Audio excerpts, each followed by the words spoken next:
It's over. Everything I've worked for, gone.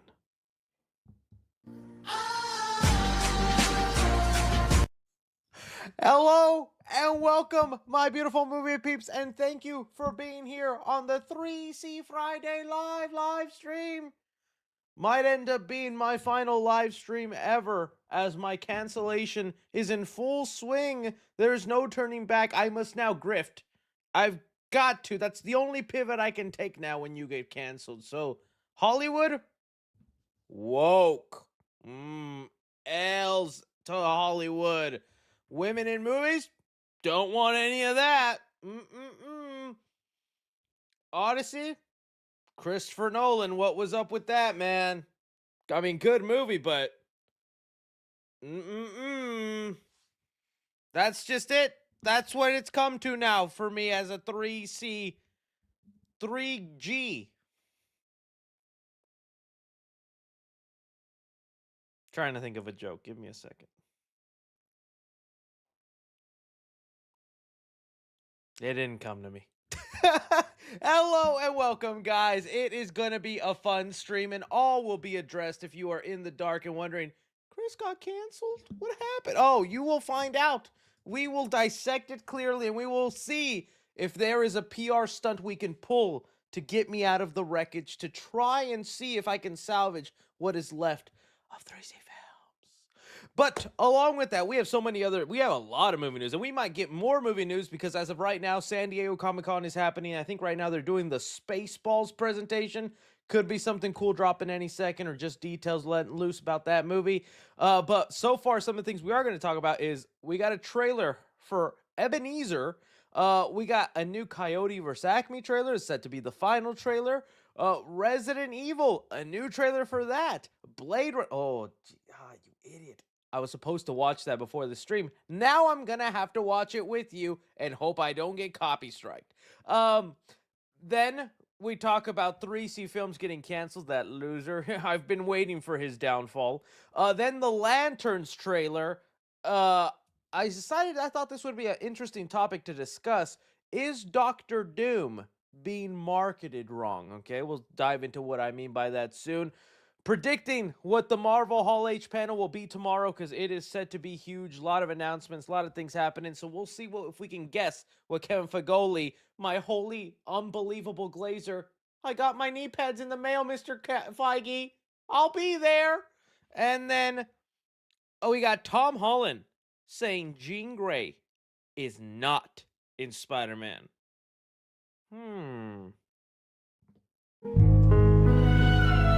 Believe in you, Mr. Parker? That's what we're going to find out here today. We've got so much to discuss here with you guys. I thought about that. You should stream your live stream reaction for Marvel Hall H. The problem with, look, I would love to. Sounds like a good idea. The problem with that is, man, I'm like, that's one of those times you have to be quickety quick on the social pages, okay? You got to keep up with these younglings, all right? As soon as Kevin Feige comes out and says, we just bought Batman, and now he's in Marvel. Guys, we just heard Kevin Feige owns Batman. I have to make the TikTok. I have to make the Instagram reel. I have to then start working on the YouTube video. If I'm live streaming as it happens, you're just going to have to see me do that. So I don't know. That'd be a bad idea. I could make up for it, but it's something. It's like, let's see if I can do it. If I could clone myself, I would. But it's something. Sometimes that, dude. Because whenever RDJ got announced as Doom, I was super quick to make the TikTok, and that got like 10 million views. A lot of new people saw my face today, going like, RDJ's Doom. Hey, what's this pudgy guy doing on my screen? Hey, I'm bringing you the news, man. I'm bringing it to you. All right, but we'll see. Well, it's not a bad idea. I'll ponder it, and I'll see if we can get it made. But tomorrow, that is happening. All right, so let's just start off with the news because we got a lot to discuss. Okay. All right, so yes, San Diego Comic-Con is currently happening, and something I really wasn't even thinking was going to be there is a trailer for Johnny Depp's comeback called Ebenezer, which is going to be a retelling yet again of the classic Christmas Carol. This time it is being directed. Let me just double check. I believe this is being done with Ty West, who gave us the Pearl trilogy. Excuse me. Ty West, who I think as a director, I really like Ty West. I love well, I was a little underwhelmed with the finale of the Pearl trilogy, but first two X and Pearl I thought were really great. And there's always been talk, because of Johnny Depp's personal lives and the lawsuits and all that kind of stuff.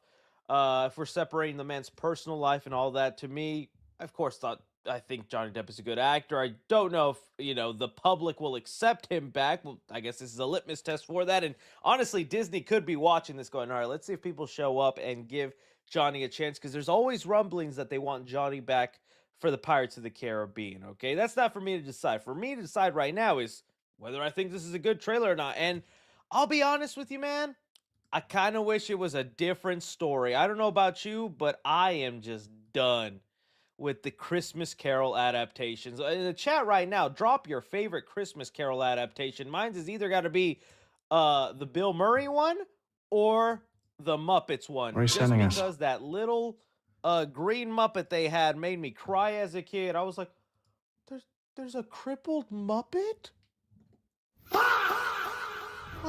I thought they were made out of stuffing, and there's a crippled Muppet?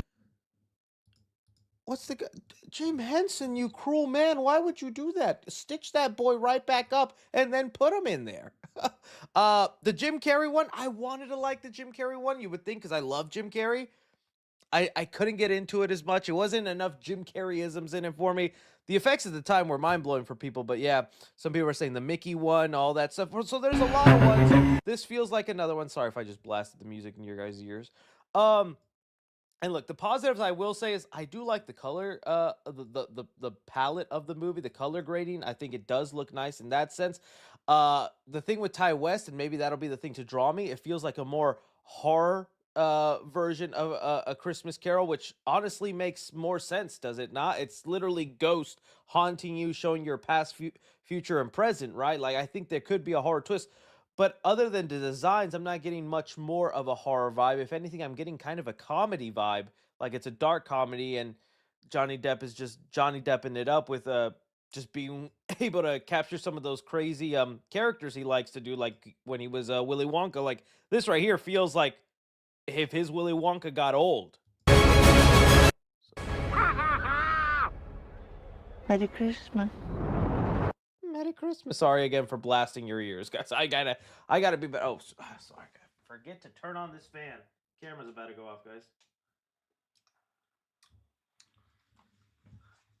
Cancellation part 2 coming in. So all in all, guys, it's like, I really just think this will be more of the test to see if audiences are back for Johnny Depp. This is, again, what Paramount is doing. They are the ones that are scooping up all these washed up, kind of canceled people just because they're cheap, and they still have star power with some other people who don't care about cancellations and stuff like that. So I mean, they're doing the Rush Hour movie that's being funded by Saudi Arabia. They are bringing Johnny Depp back, and there was somebody else, I forgot who it was, that they are also. Oh, was it Brett Ratner? All that. So I don't know. I'll be give it a shot. Daisy Ridley is in this.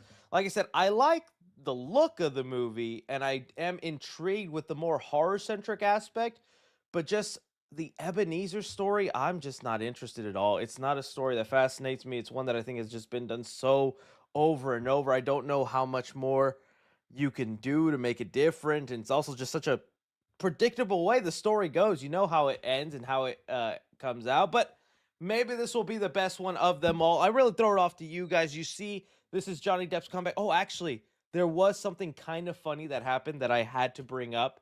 That'll maybe transition us into one of the next stories. So let me see if I can pull it up. Andrew J.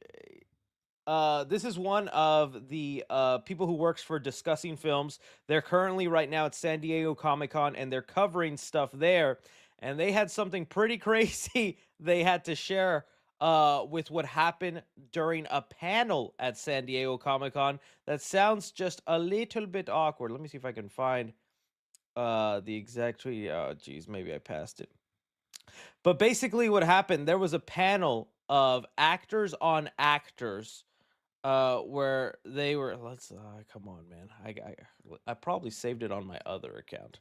I have to show you the full tweet cuz it was just hilarious. But yeah, I think it was this. So, essentially what happened is Johnny Depp crashed uh a panel at San Diego Comic-Con dressed as Ebenezer. It was a panel held by Collider, and the panel did not have Ty West. It did not have anybody connected to the movie. In fact, the panel had people like Zach Kreger that were just talking about what it's like being a director, motivating things in Hollywood. And then in the actual event, randomly, Johnny Depp crashed it as his character of Ebenezer, and apparently it was like one of the most awkward things. Yeah, I think this is it right here. Johnny Depp interrupts the Collider directors on directors panel. He just gets on stage, quietly murmurs something, and then throws candy at the audience. And people were coming out of this panel saying the energy was extremely awkward when Johnny Depp walked on stage. That you could tell the directors were like, "What's going on? What's happening?" And yeah, and so I just thought that was like, okay, that definitely seems like an odd thing to just spring up, especially if you're the one Collider hosting it and these directors are there. I think that's so odd to just be like, and Johnny Depp just walk out there in the middle of them talking. And even weirder because after this, they immediately then played the trailer for Resident Evil. So it didn't even have anything to do with all that. Just pretty weird situation. But okay, we'll see if this does good or if people are into it. Again, you guys let me know if this will work. I'm telling you, if this actually goes well, movie gets like good reviews, it's well received, I would not be surprised then that week Disney's like, all right, Johnny Depp Pirates of the Caribbean reboot with a new sidekick or something. All right, let's move on to one of the next trailers. Coyote versus Acme. Oh, the movie I'm so glad is happening. So we finally got what they're calling the final trailer, which what is the amount of views this has now? Final trailer, Coyote vs. Acme 20. Oh my god. I'm looking at these video views, guys, and it just does not look good. 20,000 views, 40,000 views. Okay, this one, oh, that's 3 months ago though, and that's the main trailer.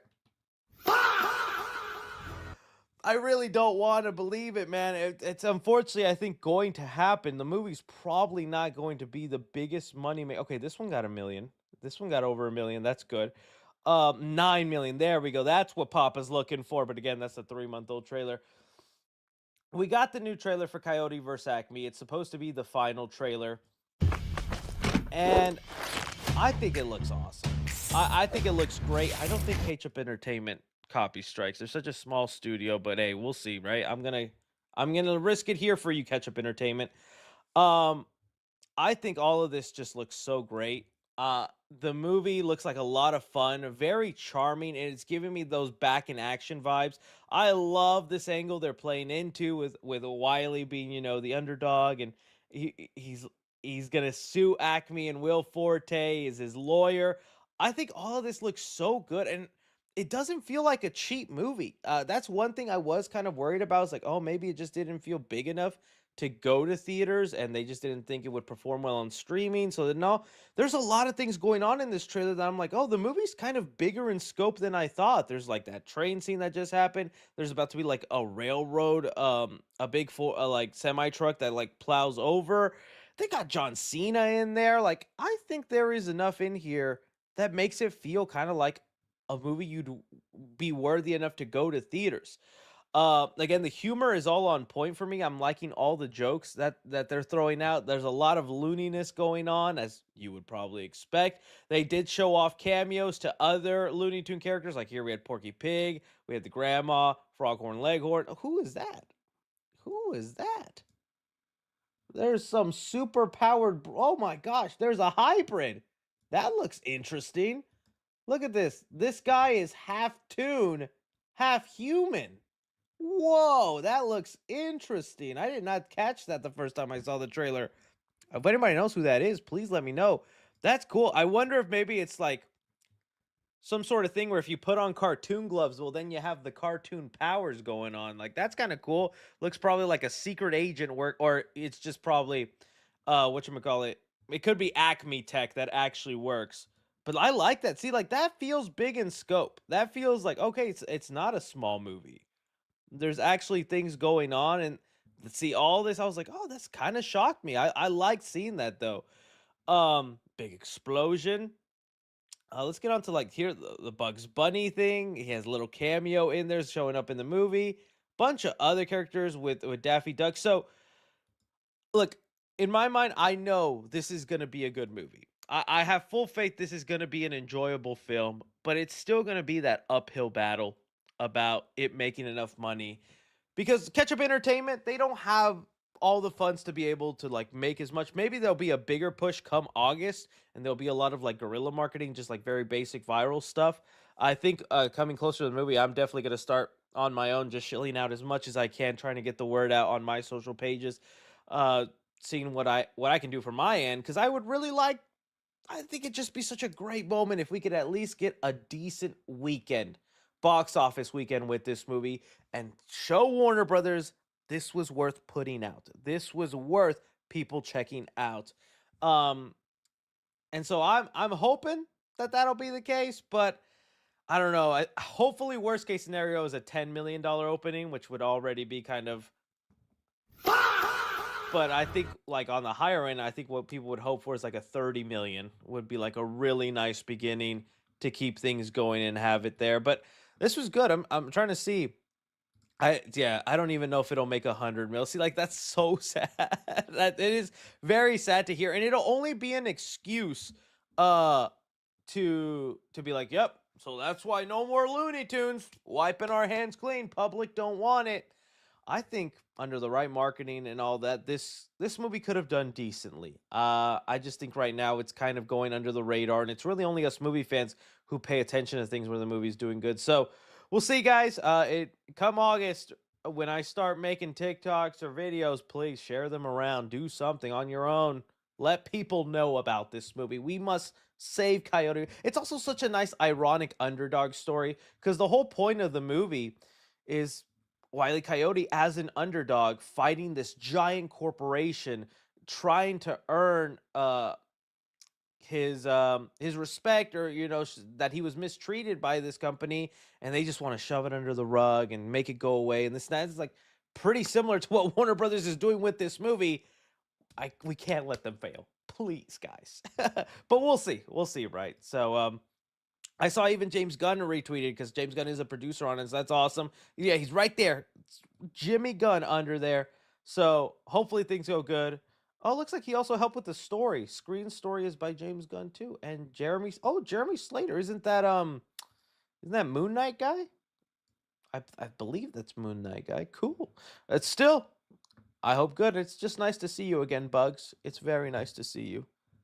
You guys let me know if you have any viral ideas I could pull off. We got to do it. 82 mil. Oh, that would be nice. I think that would barely be making their money back, but 82 million I think would be at least nice. So I'm expecting below 50 mil, unfortunately. Like total gross.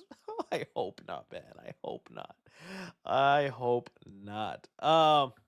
Let's see. But yeah, you guys let me know what you think of the Coyote versus Acme trailer.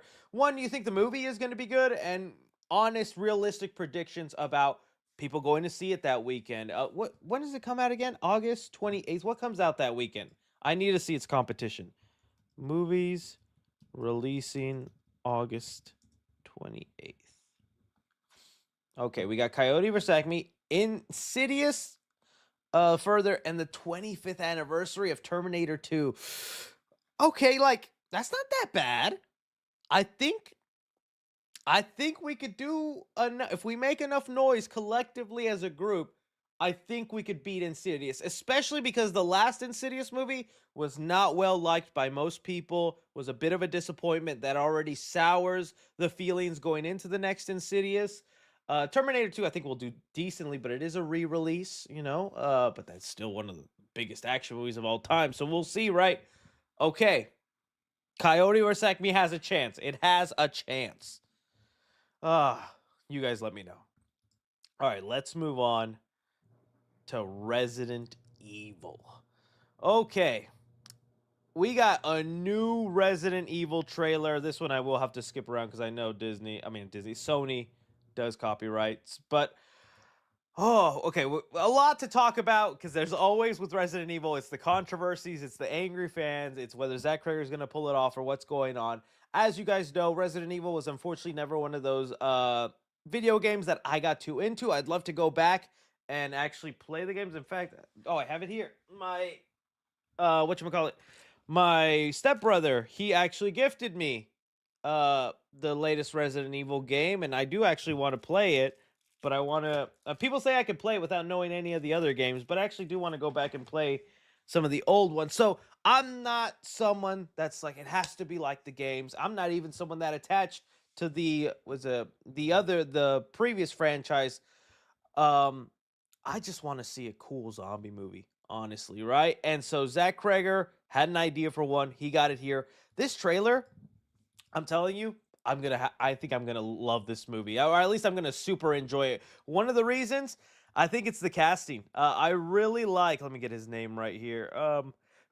Austin Abrams. Austin Abrams is just so funny. He's got good, like this little moment here where he's just trying to find, and then he stumbles upon something nasty. Evan, do you know where I can take this? Excuse me, oh my God. Oh my God, no. I think he's so great, and he was one of the best parts of Weapons. His character was really good, and a completely different role he's playing here. He's not the stoner guy, but we get an idea of the story. So he's a package deliverer, I guess, for the hospital, taking things from one hospital to another, probably usually organs or, medicine, vital things, and he gets paid, and he gets sent out to send something to Raccoon City, which again was another sweet little thing at the end that I thought was funny. Raccoon City General. Hey, no sweat. Great, he's so charming. And so then that becomes his mission. But it looks like the zombie apocalypse has not happened yet. It's going to happen as he starts going out to Raccoon City. I've already seen fans speculate that maybe this is the cure or it's something important. My thing is, okay, once the apocalypse starts happening and you start seeing zombies or these crazy things after you, why in the heck would I ever care about delivering this package then? If I'm a Door Dasher and I got your Little Caesars Webberoni and I see zombie towards me, pew, I'm not delivering your Webberoni. That Webberoni is for the zombie, and hopefully that distracts him enough because I can only run at full speed for like 2 minutes before, Charlie leg. And then I fall to the ground. And then I die. So I'm going to be curious when he finds out, like, oh, this is actually something important and I still need to deliver it and still need to take it because that'd be on my mind is like, why would I want to after that point? Other than that, I think it looks great. I also love the look of it. The snow setting is cool. I love this transition shot where they were like showing off Zack Cregger's credits and the things he's known for. I thought that was handled really cool. Let me see if I can get to it. All right, here. Red lights. Oh, it's so good. Red lights. I thought this was a cool little windshield wiper showing off all his credits. That looks awesome. Okay, so to me, I'm sold and I am so in and I'm kind of highly anticipating this movie. But you know what? Trying to play devil's advocate and see it from the fan perspectives, now this trailer really showcases almost no connection to the video game. It is only set in the world of the video game. There will be the name Raccoon City of the place he's going to, maybe familiar zombies or crazy creatures from that world, but you're not getting really much else than that. And I guess if you are a fan and you've been begging for an adaptation when there's been several Resident Evil adaptations. It's not just the movies. There was also the Sony reboot that was trying to be faithful to the games, didn't do a great job. But there was also the Netflix show that also got a lot of flack. It just feels like anytime they try doing the games, it doesn't work out. And more than not, people, at least general audiences, respond to when it's not so much the games. I mean, I'm trying to... Is it Mila Jovovich? What's her name? Evil movies. I know they started out kind of faithful, these movies. They started out kind of faithful to the game, but then they quickly went into their own thing, and I am shocked with the amount that they had. Um, to me, it's like I can understand Sony's point where it's like, yeah, let's just let him do what he wants. I mean, it's Zach Kreger, and he's doubled down on it. Zach Kreger has been doing interviews at San Diego Comic-Con leading up to this, and he addresses the hate and all the stuff he's getting. Where it says here, Zach Kreger addresses criticisms. Well, actually, we could just play it. Of modern phones and snow in Resident Evil. In the 90s, when Resident Evil 2 came out, and it does take place in the snow. It takes place in the snow in 2026. That's why he has an iPhone, and because I took liberties to tell a story I wanted to tell and make a movie look the way I wanted to make it look. I am not doing exactly a one-for-one Resident Evil 2, adaptation. Like there are differences between this movie and the game. So I just want to acknowledge that. I don't think it makes the movie any worse. I think it looks really fucking cool to have a horror movie set in the snow. It's just I don't see enough of those. I like it a lot. So the snow it's an aesthetic decision. It's just an aesthetic decision. If the barrier of entry is whether I do a one-for-one port, then I guess, then in that regard, I have failed. And these comments, with the way, because you can obviously see it's annoyed him a bit. He's gotten these comments endlessly since the movie kind of came out, announced, and what the idea is. And here we have a very liked response by someone says, but that's not Resident Evil then. It's your movie and your story. You're using the name and references of Resident Evil to tap into the existing audience of. And at its core, it's lame audience farming, which, again, I don't want to dismiss too much. I still think, hey, be happy. He is lifting up your brand. That's how I'll put it to you right now. Because Resident Evil fans, okay, be upset that it might not be the game. It might not be the exact thing you want adapted. But this could actually be a step to get something like that. Because right now, where Resident Evil's at least in the movie world, I know in the game world it's doing just fine. But in the movie world, it's in the pooper. The audiences do not care, and the movies do not generate that much attention or buzz. The main reason this movie at all is getting attention and buzz is because of Zach Kreger. And what he's done with Weapons and Barbarian, he's created a name that's drawn some excitement, and now he's elevating your brand. So while, yes, I could see it as you going, you're just using this as an IP and all that, he's doing your IP a favor. Because your IP right now is, in terms of the movies, not the game, is just not where it needs to be. So, okay, not faithful right now, has a couple of things that hint to the games, but this goes well, this does good. Sony's going to be like, finally, we got our Resident Evil franchise back. Can you do another one? But this time, can you make it faithful? Can you introduce some other characters? Zach could either do it, or he could hand it off to somebody else, but at least now your brand is on the upswing, and then you have good things going for it. That's how I kind of see it right now. So, yes, I totally get being upset that they're just using the brand, but I think it actually could be a benefit to Resident Evil to have a good movie in the series. Because, I mean, let's look at the Rotten Tomato scores of the Resident Evil franchise. Where is it at right now?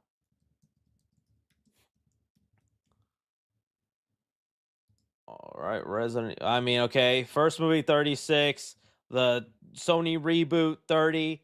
Well, the animated movies are doing good. Then live action, yeah, like I think live action wise, there has not been a single Resident Evil movie that has been well received. I mean, even the audience score is pretty low with. We don't do that anymore, Chris. What are you doing? So I don't know. That's just my take on it. Maybe I'll end up canceled for a second time on Twitter, but I could see it as a mutually beneficial thing. But I totally get fans being upset because, yeah, if I loved Resident Evil to death and I finally would want these characters and this world that I know is so rich be completely ignored, it kind of pissed me off. All right. So, yeah. You guys let me know. All right. Let's move on to Blade Runner, where I didn't even watch the trailer before. There was so much, man. There was so many things. I did see details about it, so let's see if I can get it, skim through this without getting dinged too hard. Okay, so I'm gonna like can I half see it, guys? I'm sorry. It's just Amazon does copy strike. Okay, but I'll just start off with this. As far as the world looks, I think it's close enough. Blade Runner is a very expensive world. I love what Denis Villeneuve did with his Blade Runner, with Ryan Gosling and all that. Honestly, I like that movie more than the original Harrison Ford. Blasphemy, I know, but I thought that was great. And with this movie, on this show, it's starring Hunter Schafer. And I believe it's in a world now, because I did read up on the details of the show. I just hadn't got to watch the trailer. Um, it takes place in a world where the replicants, which are these like android pretending to be people, have now kind of taken over the city. And now you have Michelle Yao's character, who, right, that's her, am I mistaken, is hunting them down. And Hunter Schafer is actually pretending to be a human in this world. Um, I think that's kind of cool. I like this. I just think the Blade Runner universe looks cool. It's responsible for a lot of the cyberpunkness that we have. Again, my apology. I really should have seen this beforehand, but geez, I really do like the look of this. You can see it's not as perfect. Ooh, that looks nice. So I don't know. I think that there's definitely room and potential for all this to go really well. I do like that story and where it's headed. I just think maybe Blade Runner is also one of those things there just isn't that much interest in outside of the older generation that grew up or watched the Harrison Ford movie when that came out, because that one that Denny Villeneuve did, what that, it didn't really perform all that well, did it? A lot of that could have been because of marketing, because I remember a lot of the marketing was so secretive about the film. Box office, let's see, two. Okay, it's not terrible. 259. I'm sure they would have liked a little bit more, at least across the 300 mil mark. But yeah, that's definitely, and that was always the case with Danny Villeneuve. It was like he makes such great movies, not enough people go see them. But now with Dune, that has changed. So, I do like what I'm seeing from this. It looks interesting. They're recreating the world the best they can with uh the budget they have for TV. I'm in for it. Let me see what you guys are saying. 20, is it 2099? Sorry, I get them confused. It's 2099. Thank you guys. T minus one. Is Hunter gonna say you look lonely? Oh, dude, it'd be nice to get references to all that. 29.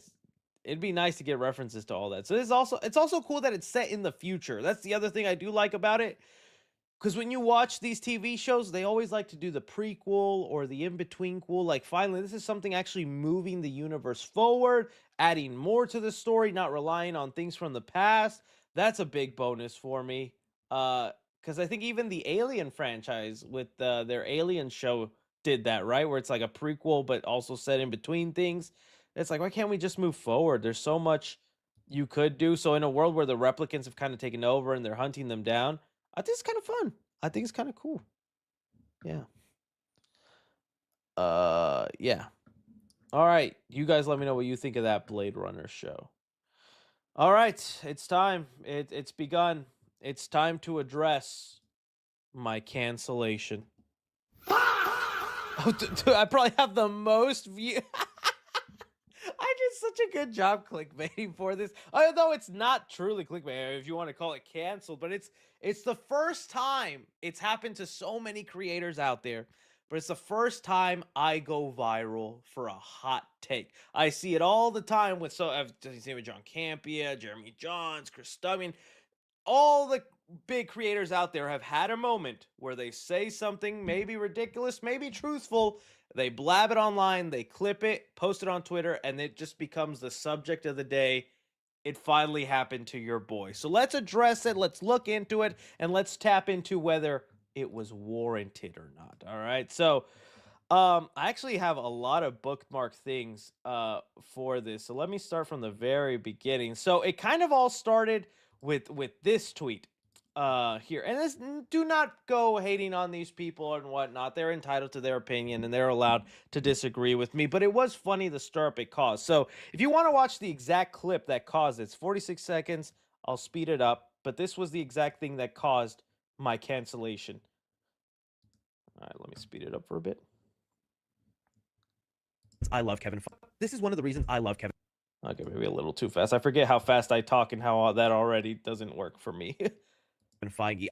This is one of the reasons I love Kevin Feige. I still have so much respect and love for James Gunn, and I'm excited what he does with his DCU. But one of the minor issues I have with James Gunn is all the talking and hyping up he's done for his universe with the constant updates on social media that has set these unrealistic expectations. And when you go over to Kevin Feige, who remains silent until these interviews and then is willing to admit when things didn't go his way. Can you imagine James Gunn coming out and actually saying, man, actually, I just kind of feel like a loser for the way we handled Supergirl. I really thought that was going to be better, but hey, we're going to keep going. We're going to give it our next shot. Peter Safran has been the one to say that. And so it's kind of nice to hear something like this from Kevin Feige, who not everything is always going to work out. And he's willing to admit. And there we go. That was the clip that sent the internet on fire. I was surprised out of everything I've ever said. And because I know I don't have the perfect opinion. I know I've had my horrible takes. I've had my takes that I know are controversial. Out of everything, I was surprised this was the thing to go everywhere. So obviously this person was, bro, literally shut up about Feige. Ain't gonna freaking call you, man. Thank God this a-hole blocked me, which also, you're not blocked, so I don't know where that's from, because you have been interacting with all my tweets, and I can see yours. It's not how blocking works, but whatever. And it was that. It was a whole bunch of people that were upset of what I said. Now, I still stand by my point, and I still said, but there have been some decent things said where it's like, that is true, and that's fair. One of them was, people like, yeah, it took Kevin Feige 7 years to address the Blade situation. Bravo, Feige.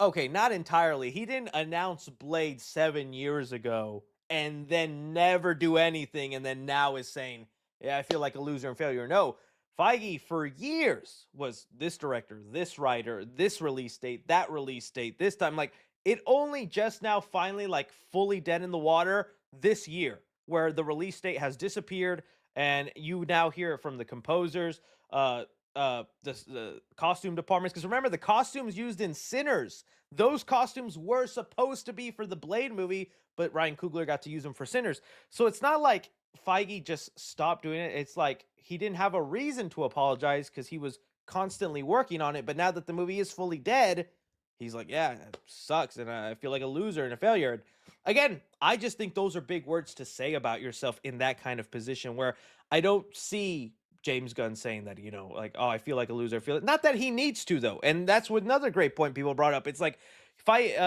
James did talk about, it's like, yeah, not everyone loved the Peacemaker finale of season 2. What can you do? I still loved it. And then, like, that is fair. He did address, like, not everyone's going to love it, but I still loved it. It's still great. And so it's just this weird thing with the James Gunn universe. You're not allowed to criticize it, I've noticed. Out of all the fandoms I've ever said my hot take on, the James Gunn one is the one you're never allowed to be negative on. I've said, let's go way back, like with the Chucky franchise, big Chucky fan. I say all the time, I think Don Mancini needs to step out of the director's chair, give it to somebody else. Love Don, but I don't think so. That's a hot take. Chucky fans, calm with it. Spider-Man community. I've talked about how critical I am of Tom Holland's universe and how I don't love Homecoming as much as other people. Got some pushback on that, but overall, fine.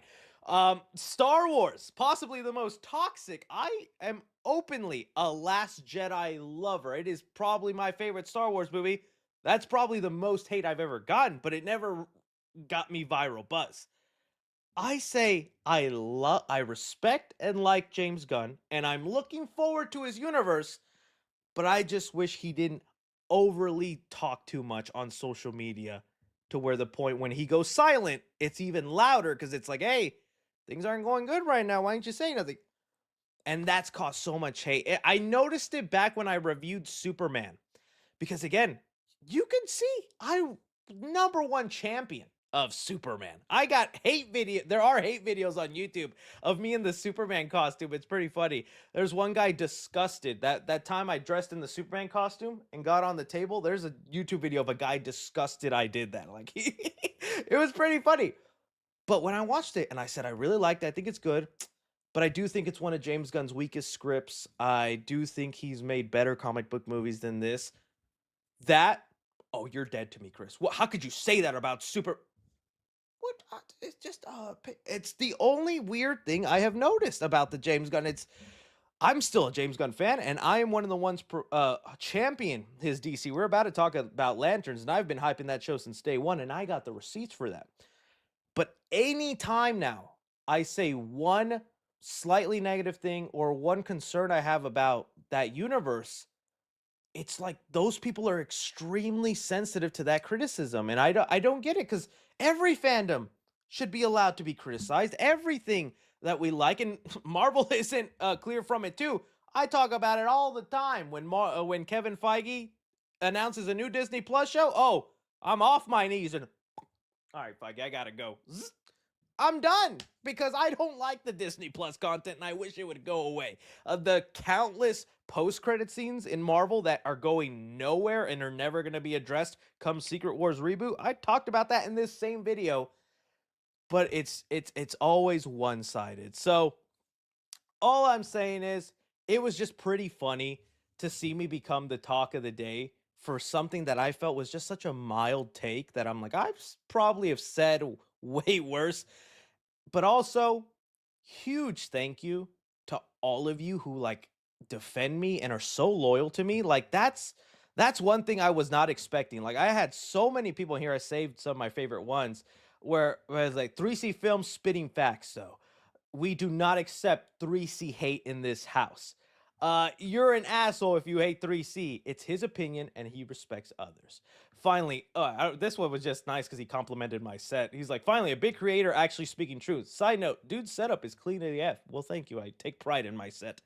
Another one, people acting like Chris is saying bad is so stupid. Gunn does overhyped projects, and him being a chronicling thread on threads responding to random fans isn't helping. They'll attack Chris one minor criticism, even though he's also very excited for Gunn's DCU. And it just goes on, and it's just no hate. 3C hate on the timeline. 3C Films hate will not be tolerated. I was like, and these got like decent amount of likes where I was like, dude, what have I done for people to be this nice to me and defend me in this way? It just like makes me happy because you know what?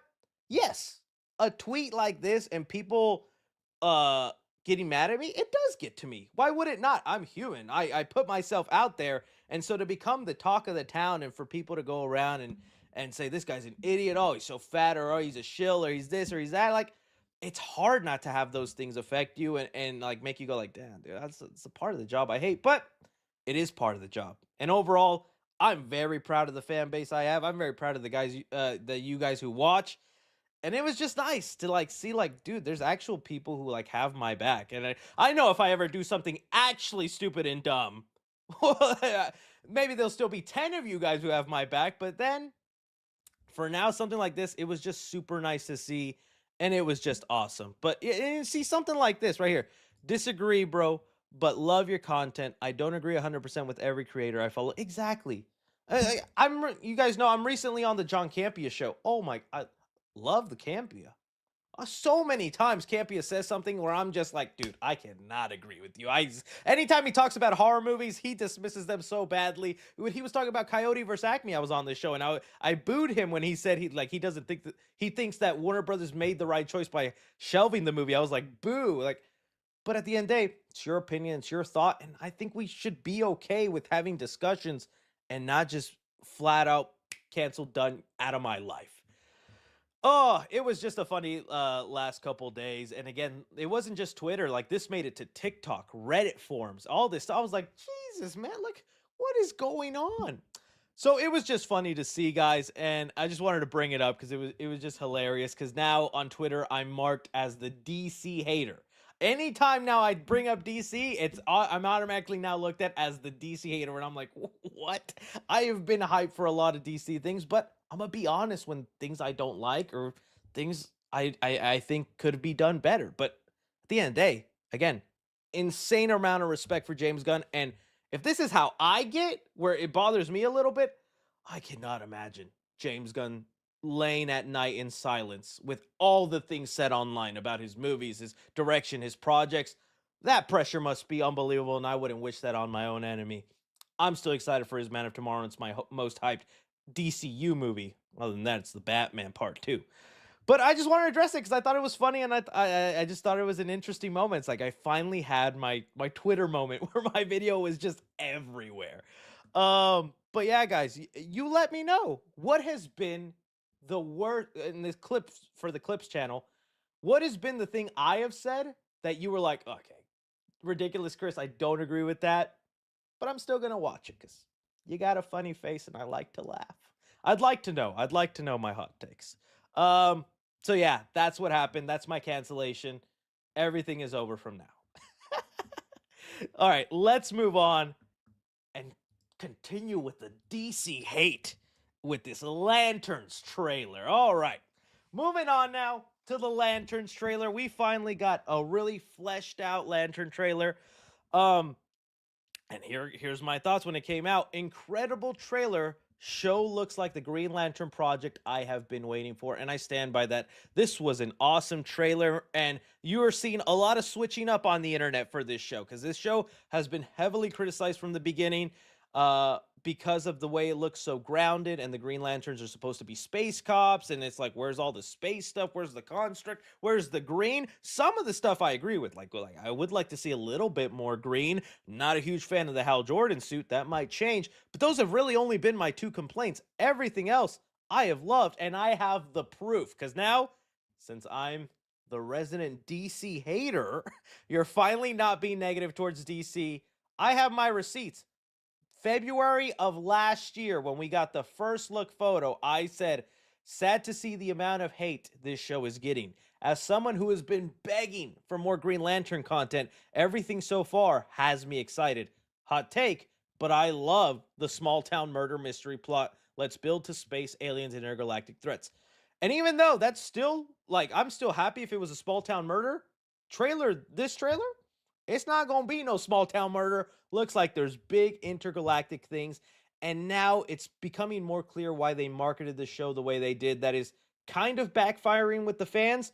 But I think it might have been the sacrifice they needed to get people to watch this. I'll tell you what I mean by that in a second here. But getting on to this trailer, and there was also at San Diego Comic-Con, they showed some clips, and we have an Entertainment Weekly article. I'm using all that to talk about this. So, yes, it is set in the two time periods like we know. One in 2016 and then another time in 2026. We get a little bit of both. You can tell when the year is because Aaron Pierre's John Stewart doesn't have his beard and goatee. There is a moment in this trailer. I'm trying to find, see if I, right here. He has his beard and goatee. This is 2026 John Stewart, where he's been Green Lantern now probably for years. And is probably the version of Green Lantern we're going to see in Man of Tomorrow where he is cast. So you can see there are the time jumps. And well, it begins off with Hal Jordan. He's training John Stewart here, and he's trying to teach him how to fly. And I think this is kind of funny. He doesn't know how to fly, so instead he just builds a construct. There is a murder going on, and it looks like this murder will be a small part that maybe snowballs into the later thing for the 2026 brings them up. What do you know about manhunters? Where'd you hear that word? Now, manhunters, which is interesting, are the like original cops that the Guardians had built to be the protectors of the galaxies.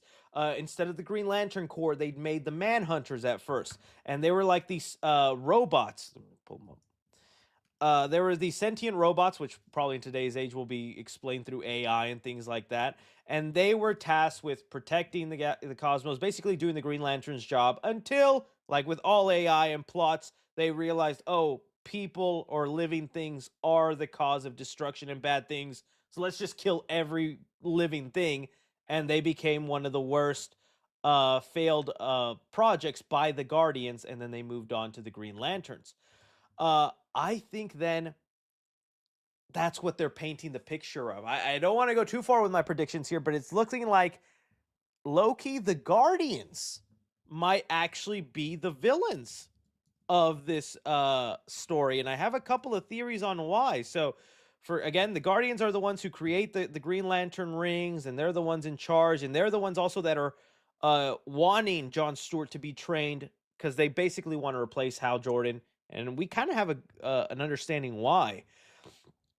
So later in the we already see them on an alien planet here. So if you're thinking it's just all on Earth, small town, nope.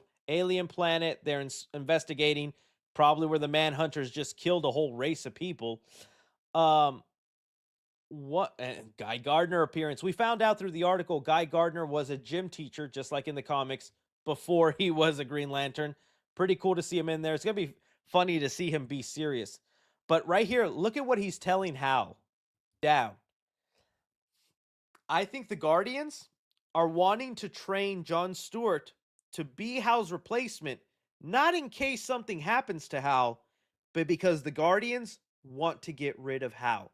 In the Entertainment Weekly article, we found out something kind of crucial. So we see Sinestro, which we do get a first look of here. That's Sinestro. And he's been arrested by the Guardians because he is trying to form a coup. A coup is a rebellion, something to go against. He wants to fight against the Guardians. The Yellow Lanterns are not a thing yet from the article. Looks like Sinestro will probably start that up. And Sinestro was also the mentor and trainer for Hal Jordan. And that's kind of one of the key takeaways. The Guardians think maybe Hal is also corrupted and no longer believes in the Green Lantern way, or is probably part of the secret coup that is going to work with Sinestro. And so now the Guardians want to get rid of anybody with that mindset. And I think Hal is one of them. So I think here where Guy Gardner was like, to put you down, I think he's literally saying like, hey, I just got orders from the Guardians. I have to kill you. Like, that's going to be crazy. And so here again, he's basically talking to his teachers, mentors. Like, he knows what's happening. He knows what's about to go down. All that. And yeah, he knows that. No, Let's say what he actually is. my replacement. And I think that's going to be such an interesting dynamic, and it's going to create such a toxic, not toxic, but it's such a boiling feel between these two, because he's being forced to train him, and he knows this guy could end up being the one to kill me, to get rid of it. It's such a fascinating way to go with the Hal Jordan story and all that. Here, this is where I want to bring up one of the Funko Pops. So look at this photo and pose of him. So the Green Lanterns did have, or the Lantern Show did have Funko Pops at San Diego Comic-Con, and it gave me a much better, it put me at ease a little bit for the Hal Jordan suit. So this is the Hal Jordan suit. Let me see. They did unfortunately not have the John Stewart suit. Let me see if I can pull that up here. So here you can see the Hal Jordan, Sinestro. I don't think they're going to show us John Stewart in his Green Lantern outfit in this show. They're probably going to say it for Man of Tomorrow or the last 5 minutes. I mean, one can say he's a man until tomorrow.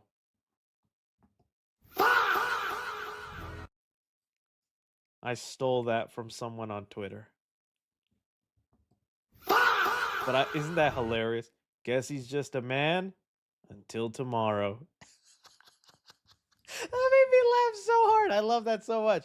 Anyways, here, looking at him, it's fully green. Like, it's undeniably actually green, but it is greener here as a Funko Pop than it is on the actual show. Unless they're gonna color grade it hard or do some editing, it does not look that green here. But then again, there's the blue tint. Maybe that's kind of desaturating some of the green. If this is what the suit looks like, I will rock with it, especially if he has the mask. And that's where I want to get back to what I was pointing at. I actually think he's in full costume here, but they've done a Marvel CG thing, and they gave him glasses and a suit. Call me crazy. Maybe I'm wrong. I could definitely be. I could see this being a shot where he's in costume with the mask, and they just, again, don't want to show it until the movie. But this is so cool. I love the construct. I like how he's like warping away this bomb and then holding it in until it explodes. I think that's cool. Is that even, that's a young John Stewart. Oh, we're gonna be black flashing a lot. Sorry, young Hal Jordan. So that's what I'm thinking is going. Geez, look at that. That's a crazy screen grab. So that's what I think is going on. And look, there have been rumors about what's going to happen in the first episode to Hal Jordan. I'm getting them mixed up. I don't want to spoil. I don't want to say anything. People know it's all that. But also, I think it's like the most predicted thing about this show. And while it does suck, the way the show is looking to do it, I don't hate the idea. I actually think it could make for a very compelling story, and I've heard great things about the first episode and the show as a whole. People who've seen it say it's really good. First episode is supposed to be like an hour 30 minutes long too, which is like basically a movie. So I'm down for this. I think this sounds good. I think this sounds cool. I think we do get a shot of a guardian here. Let me see if I can find it. He's like in front of a lady. That was a cool scene. Let me see if I can find it. Where we see someone like shapeshift in front of our eyes. And this cosmic portal, like, what even is that, man? There's so much to the show. Like, all of the look again, that construct looks awesome. It's okay, so that's where I want to get on to. Okay, so then why did they market the show they way? Oh, here's a shapeshifter. I think this is a guardian. It looks like a guardian. A manhunter isn't, and also there's no relation to Martian Manhunter, as far as I know, from my limited knowledge. There is no Martian Manhunter connection. They're just called Manhunters. That was their name. Whether the DCU wants to connect them or not, that'll be up to them. But this looks like a guardian that is maybe, I don't know, coming to baby John Stewart saying, "We're going to enlist that baby. Don't worry why I'm blue. You've seen Avatar? It's a good movie. We have it up in space too. I'm like an avatar. Just know that baby, he's a man until tomorrow." I freaking love that line. He's a man until tomorrow. I forget. Okay, so why did they market the show the way they did, where it pissed off a lot of people and it just looked like a grounded, no space, no superhero stuff, no green, no constructs? It's the thing I've been saying. Superhero shows right now are just not on the rise. You look at the Daredevil show, as great as it's been, and as much as the fans have been loving it, the Daredevil show is not getting the viewership Marvel wants. I would not be surprised after the third season they shift things around or they do something else with Matt Murdock. The viewership isn't there for superhero shows right now. And so I think they're aware of that, and if they know if they show off this trailer with flying, space battles, costumes, it's going to deter away some people. So they're trying to do the thing where they're trying to get the audiences who watch Yellowstone. What's that Sylvester Stallone show? That Tulsa King. These like Paramount shows, right? That are just of regular people in small town. Landman. Those have big audiences. Those are like the shows that they put on replay at nursing homes or that your grandpappy or something watches. I think they want to grab that audience, and so they kind of went for that vibe in the marketing, hoping to draw them in, because it's like comic book fans are going to show up either way, either to hate watch it or because they want their superheroes. So I feel like, yeah, True Detective, things like that. I think that's what they were aiming for. Diet Sopranos. I think that's the reason they marketed the way they did. It's like they want to see if they can get those people to watch the show, and maybe once they find that superhero show, they're already so hooked in, they still keep watching. Probably not a bad move, but yeah, it did cause some hate with the comic book fans. So honestly, still looking great. I love everything that I'm seeing. You guys give me your thoughts and theories with all this, what you think could happen. Yeah, man, I'm pumped. I think this looks awesome. Man until tomorrow. All right, speaking of marketing, all right, let's talk about this photo, which hopefully Kevin Feigoli does not come at me for this.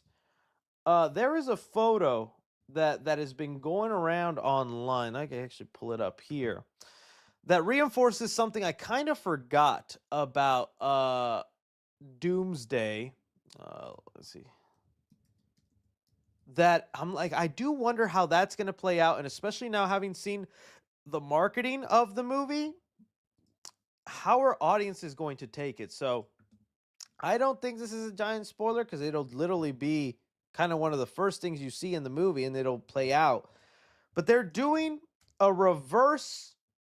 This is one of those situations where the photo is recreated with AI, LAI, but it's recreated from an actual scene and screen grab from the movie. We know this because the person linking this has been doing that a lot with the Doomsday content. But what I'm getting at here is we have known, or some people have known for a while, Doctor Doom is actually going to be pictured as a good guy for like the first half of the movie and is going to be working alongside our heroes, pretending he wants the same thing everybody wants, to fix things going on, to help the multiverse, and then move on until there's a switch. And then it's like, oh, he's actually the bad guy.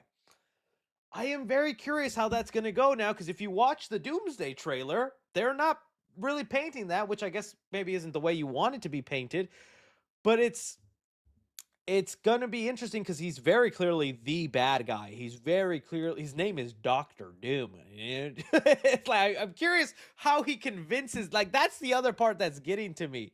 So like the trailer spoiled that he's going to be evil. So people are seeing these trailers knowing he's going to be bad, but the first half of the movie, he's good guy. I'm very curious how the movie will play that out, whether, because I think about it like with Mysterio in Far From Home, where we all knew Mysterio was the bad guy, but there was something about him, Jake Gyllenhaal and his charming self, where I was watching Far From Home and him and going, you know what? Maybe Mysterio is a good guy.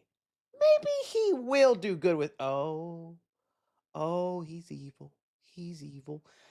I actually kind of liked all that. That's like probably my favorite part of Far From Home is the Mysterio stuff and the scenes and that kind of turn. That wasn't so hard. The Jake Gyllenhaal thing. But like I can see that with Mysterio, Jake Gyllenhaal, the charming, handsome face he's got. How do you let this man into your ship named Doom and go, hey, I'm on your side? You have the smartest man from another universe there. You have the leader of the Avengers there. You have Yelena, who should be able to detect BS. And bro's in there with a silver mask and trench coat. We have to stop this. I like to go to charity every now and then and read to the sick children. Yeah, hey, Sam Wilson. Like, what is Doctor? Oh my god, that's a Dr. Groom. That's what he's doing. He's grooming them. He doesn't even know it. He's just, I cannot wait to see how that plays out and how that'll make sense. Because again, us the audience, it's probably smart. It's probably a smart way that Marvel's doing it. Because yeah, you put it in the trailer that he's like a good guy and he's helping them out. You're going to get nothing but hate comments of people, oh, Marvel really messed up Doctor Doom. They don't get it, because they wouldn't be people who understand this is a ploy or a play, right? So you just play into the evil angle. But then when you see the movie, you have to be able to buy Doctor Doom convincing even Captain America. Come on, he's on that ship also. He's got to have to sit down with him. How does Captain America not like look at that guy and go, I don't trust you, dude. I don't, maybe it's the mask, maybe it's the Doom name. I saw you in the corner of the ship doing this. I'm so close. And I just, something off about you. It's gonna be the funniest thing. So we shall see. That's the part of the movie I'm dying to see how they explain that, how they convince us. Because I'd love to be convinced. I'd be like, okay, yeah, I'd be fooled too if that was me. Yeah, maybe he does like charming things with his magic, or I'm assuming his face is scarred, but also the big reveal is showing his face. How can Steve or anybody trust somebody where you can't have seen their face yet? And it's like, it's gonna look like Robert Downey Jr. And I feel like that's gonna be a big moment, right? I don't know. So I'm curious. I want to know from you guys. You see this, that, Doom is obviously being painted as the villain. That's no secret. But half the movie, he's tricking the heroes that he's on their side and he's a good guy. How's he going to pull that off with the way he looks and the way he's standing? I'd really like to know from you guys. You guys let me know. Okay. Marvel Hall H. Let's talk about that. Marvel Hall H. This is gonna be a big one, guys. So as you guys know, let's pull it up. Hall H. Kevin Feige. Kevin Feige has already been teasing the big things coming to Hall H, and there the panel will be coming tomorrow, 5:30 p.m. and to 6:30 p.m. Pacific Standard Time. So do your correlations there. For me, that's pretty late in the day. But Kevin Feige says when he teased, he said, if we're going to Comic-Con, it's because we got something to show you. And there's already been a couple of reports floating around. Let me see if I can pull it up here, where I was like, no way. Is that actually what's going to be happening? Pull it up here. Copy link. All right. This is going around right now. People are saying, okay, let's see here. It says Marvel Studios Hall H panel at San Diego Comic-Con will reportedly be packed with actors tomorrow. Denzel Washington and Sadie Sink have been spotted in San Diego ahead of the panel. Okay. This is pretty big. If Denzel Washington is actually there and he will be one of the actors, then that is 100% Black Panther 3 update. Denzel already confirmed it in interviews. He let that slip. 1 second. Yeah, Ryan Coogler is going to give him a part, whether he's a villain or somebody. I'd love to see Denzel as a villain. He's so good. I'd love to see him as a villain in these movies. So Black Panther 3 seems like a definite thing if Denzel stuff is true. Now, the Sadie Sink stuff, this is where it gets a little like, okay, is this person just making it up? Because I did see someone say Sadie Sink actually has an event Saturday morning in New York, early in the morning. That doesn't mean she can't still show up and take a plane to Comic-Con and be there by the end of the day, because the panel is kind of at the end of the day. Very possible, very likely. But, okay, just assuming, let's say she is. What do you do? Like, it's no secret she is going to be playing Jean Grey. And heck, we'll just talk about it now because there's not much to say. But, I mean, Tom Holland, he has flat out now said Jean Grey is not, count 'em, not in this movie. Like, he was doing an interview, someone said that, and then Tom responded, she's not in this movie. Tom Holland insists Jean Grey won't appear in Spider-Man Brand New Day, so he is lying, or is Sadie Sink really playing someone else?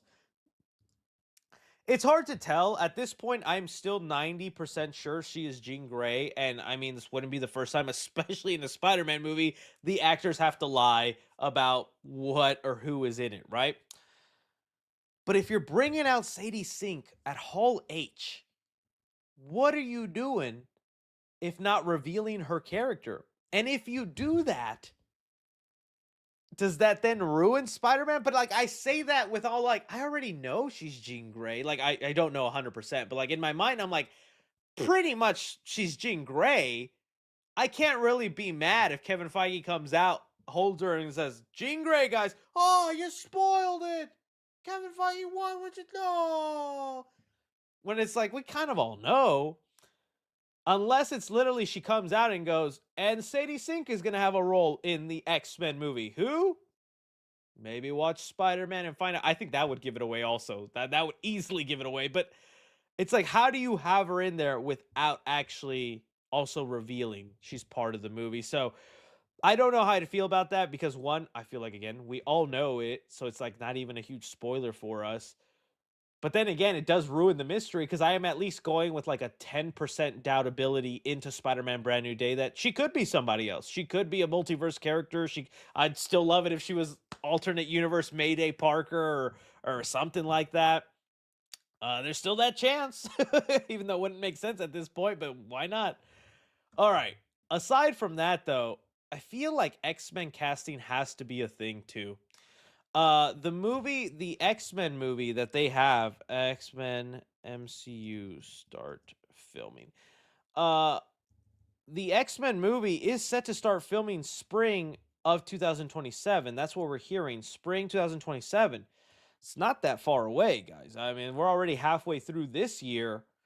If Feige and them are really gearing up to start filming X-Men by the beginning of next year, they have their casting, they have an idea of the movie, they know what's going to be happening at this point. And we already starting to see things leak online. The Adam Driver, that he could be one of the villains, whether it's a Magneto, a Mr. Sinister, or oh, I saw some people say he was the general who gave Wolverine his powers. His name is escaped. William Stryker. There we go. That could be it. Like, so maybe Feige wants to get ahead of it. It's like, dang, people and names are already leaking out. People are hearing about it. Let's just announce it. But I feel like that also has a caveat where it's like, okay, you announce it, but we're still about to say goodbye to the Fox X-Men. Does that take away from the Fox X-Men, the Cyclops, Patrick Stewart, Ian McKellen, Magneto, all those characters we're about to see when you just announce the new people, you know? It's like, but then again, I feel like we've been saying goodbye to the Fox X-Men like 3 different times when the Fox Universe movies ended, Deadpool, Wolverine, and now Doomsday.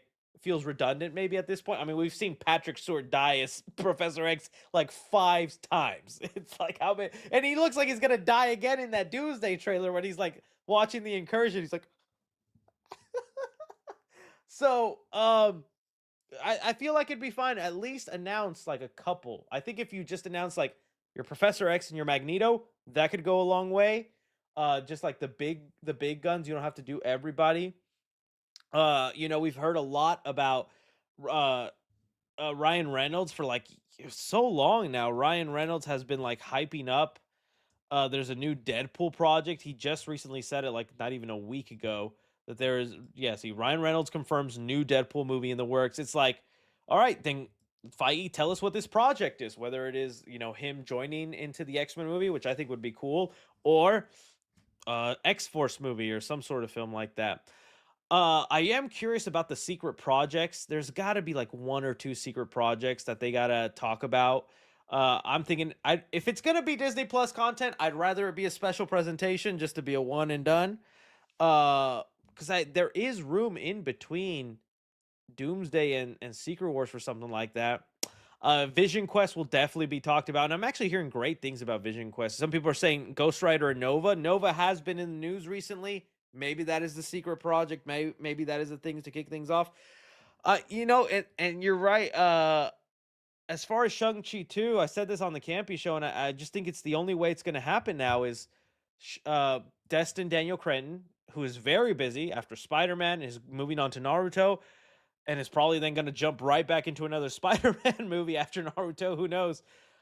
I think it's going to have to be where Destin gives his blessing to be producer and then hands the director's chair to someone else he feels is fit for the job and just works on Shang-Chi 2 from a producing standpoint. I feel like that's really the only way we can get that movie done. I would love to see it.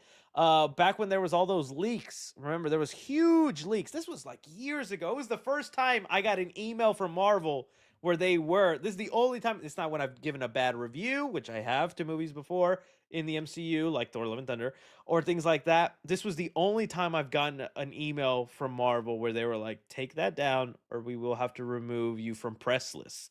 I was like, oh, it was the time.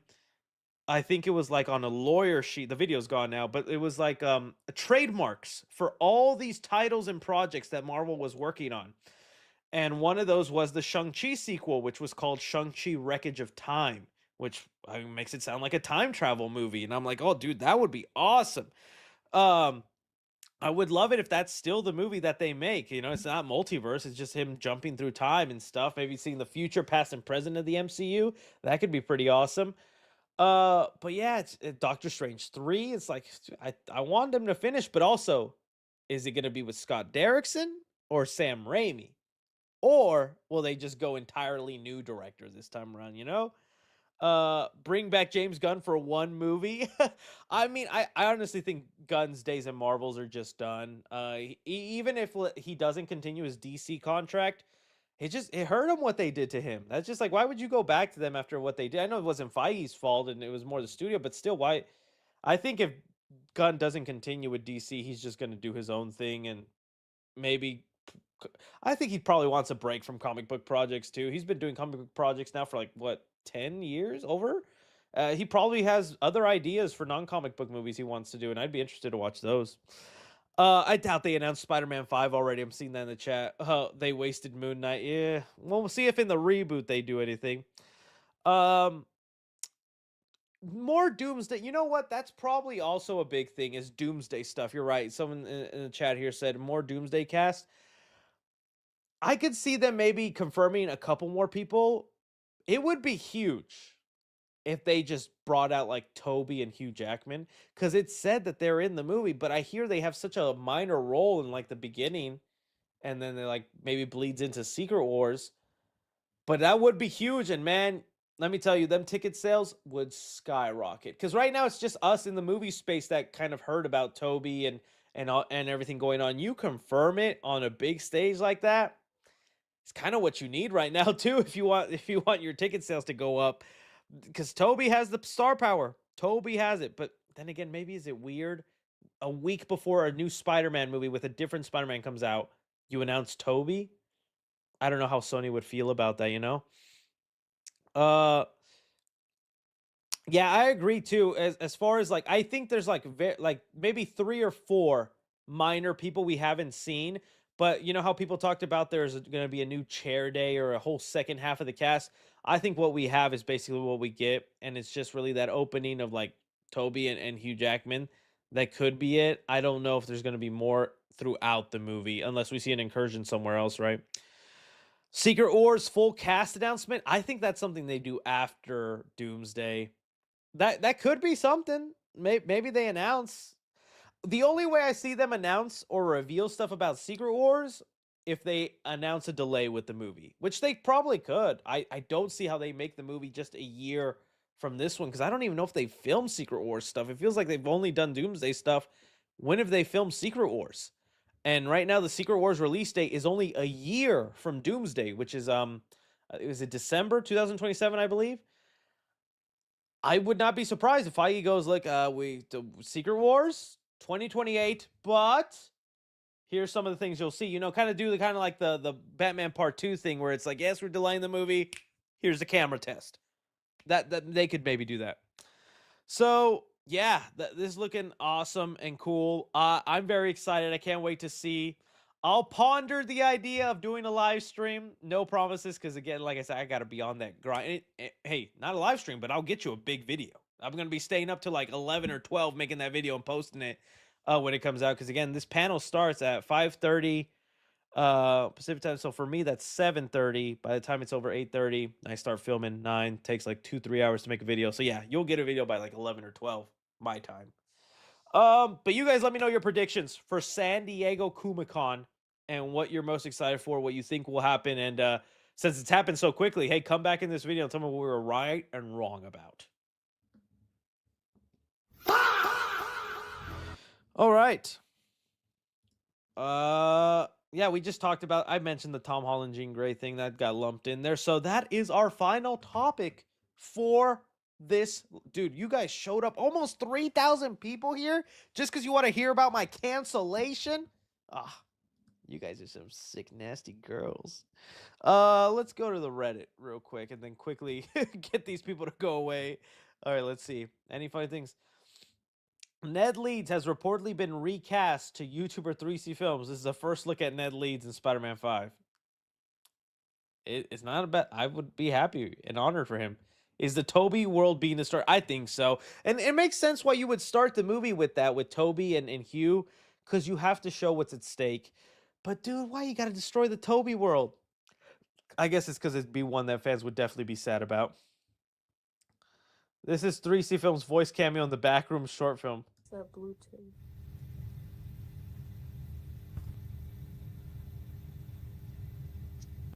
What is that Bluetooth? What is my cameo? I don't hear nothing. Hey, did you guys hear that? If it happened, I missed it, but okay, thank you. Yeah, see, I told you about the AI stuff, people. He said 3C wasn't lying when he said they put AI over actual scenes from the trailer. The AI shots to the left from months ago. Really? Were these online months ago? I did not even see these months ago. But I know there were AI recreations of the trailer, and they've been online for a while. I'm telling you, these people... That's why when I see something AI for Marvel, it's like, okay, I know it's fake. I know it's AI. but is it generated off actually what's going to happen? It's like this whole other third thing now to be worried about. That's it. That's the 3C controversy. I know. Hey, come on now. It made me, turn at night a little bit. I was disheveled. Steve's hand, some theories from Doomsday. Yeah, I think that's definitely Steve's hand. It's the wedding ring. Johnny hugging Franklin. Yeah, and I think people have lowered the image. It looks like an incursion is happening behind them. So people are saying like that's the end of the movie. Like it ends this way on a cliffhanger with like maybe the Fantastic Four world ending. That would be crazy. Who's the mystery? I've seen people talk about that. I think it could. Oh well, we don't know if Invisible Woman's there because she's with Wakanda and Ben. If it's not Invisible Woman, then yeah, it's like who's fighting Mystique right there? Steve's son grown up. Yeah, see, that's my theory. I said that in my trailer breakdown. I feel like that's Steve's son. Literally, Stevenson. Steve's son. Stevenson, that's his name. Oh, dang, Ned. Back up. Why am I little in the back? Look at all these. Favorite suit from each row? Okay, top row. Oh, the Sam Raimi suit, man. Black suit goes hard, but the Sam Raimi suit will always be perfection to me. Second row, TASM 2 suit. It's just good, mainly because it's evolution of the Raimi one. Third row, I guess I'm going the homemade suit. Honestly, I really do like this one, but there's something charming about the homemade suit. The red and black suit is good, but I prefer the red and black suit in No Way Home. This is the Far From Home version. So I'm gonna go the homemade suit. F Iron Spider. Brand New Day suit all the way. Love the Brand New Day suit. Love it. Looks a lot like Adam Strange in the Lantern trailer. I doubt it. I mean, I see the X, but I don't see why he would show up in there. And I don't think he shapeshifts. Oh. Okay, he stole my bucket. Wasn't that bad of a take. What are you doing? Dr. Doom's watching my stream, bro. What the heck? That's kind of scary. Dude, your finger. I'm actually terrified now. My butt just clenched. Me after 3C's cancellation, I'll switch it. I'll still watch him. He ruined everything. Bro, this costume to get ready for the movie. Nice. I'm thinking about going in costume for my screening. What the heck? What? Is this a real photo? Is this a real Is this a real video? Who is that? Most hated versus most loved Marvel YouTube. Spidey Parker. No way. This is a real thumbnail.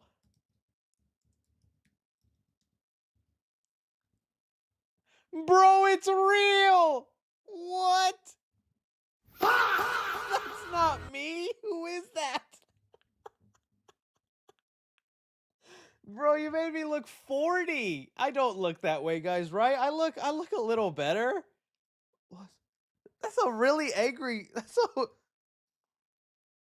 Someone put it side by side on the road. It just. Bro, what is that? Am I on the hated or most loved? Look, they got Wafello in there. No, Tyrone McGinnis. Am I in the intro part? Oh, look at I'm blurred out. Oh, I wonder who that could be. Let me just zoom to my part. Okay, let's just see. I really don't want to give too much love because I don't like the AI thumbnails, but I just want to see what, because I need everyone to love me. So let's see. All right, let's see what this person said. Y'all ready, guys? Let's find out.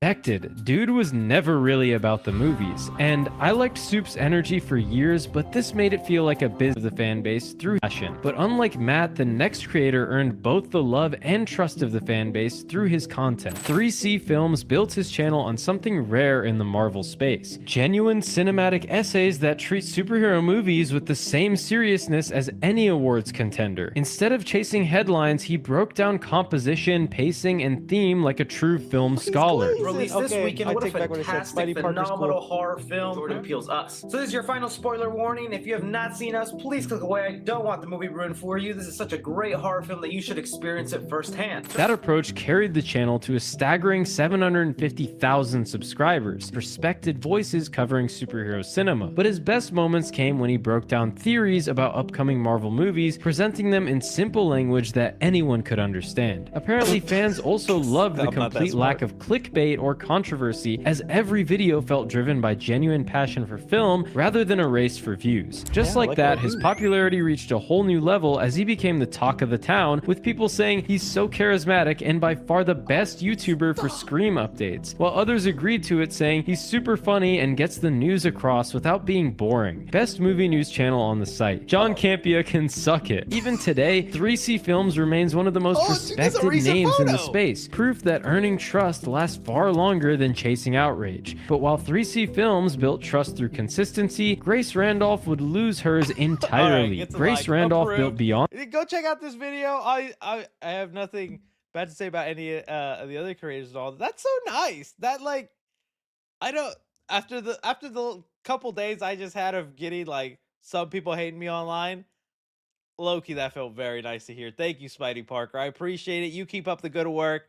And for all I know, these might not be AI. I think these are like Mr. Beats style thumbnails and all that. So, or whatever they called. I don't even know how people make these. I call them the deep fried thumbnails. But bro, that's not me. Come on. Do I look like that, gang?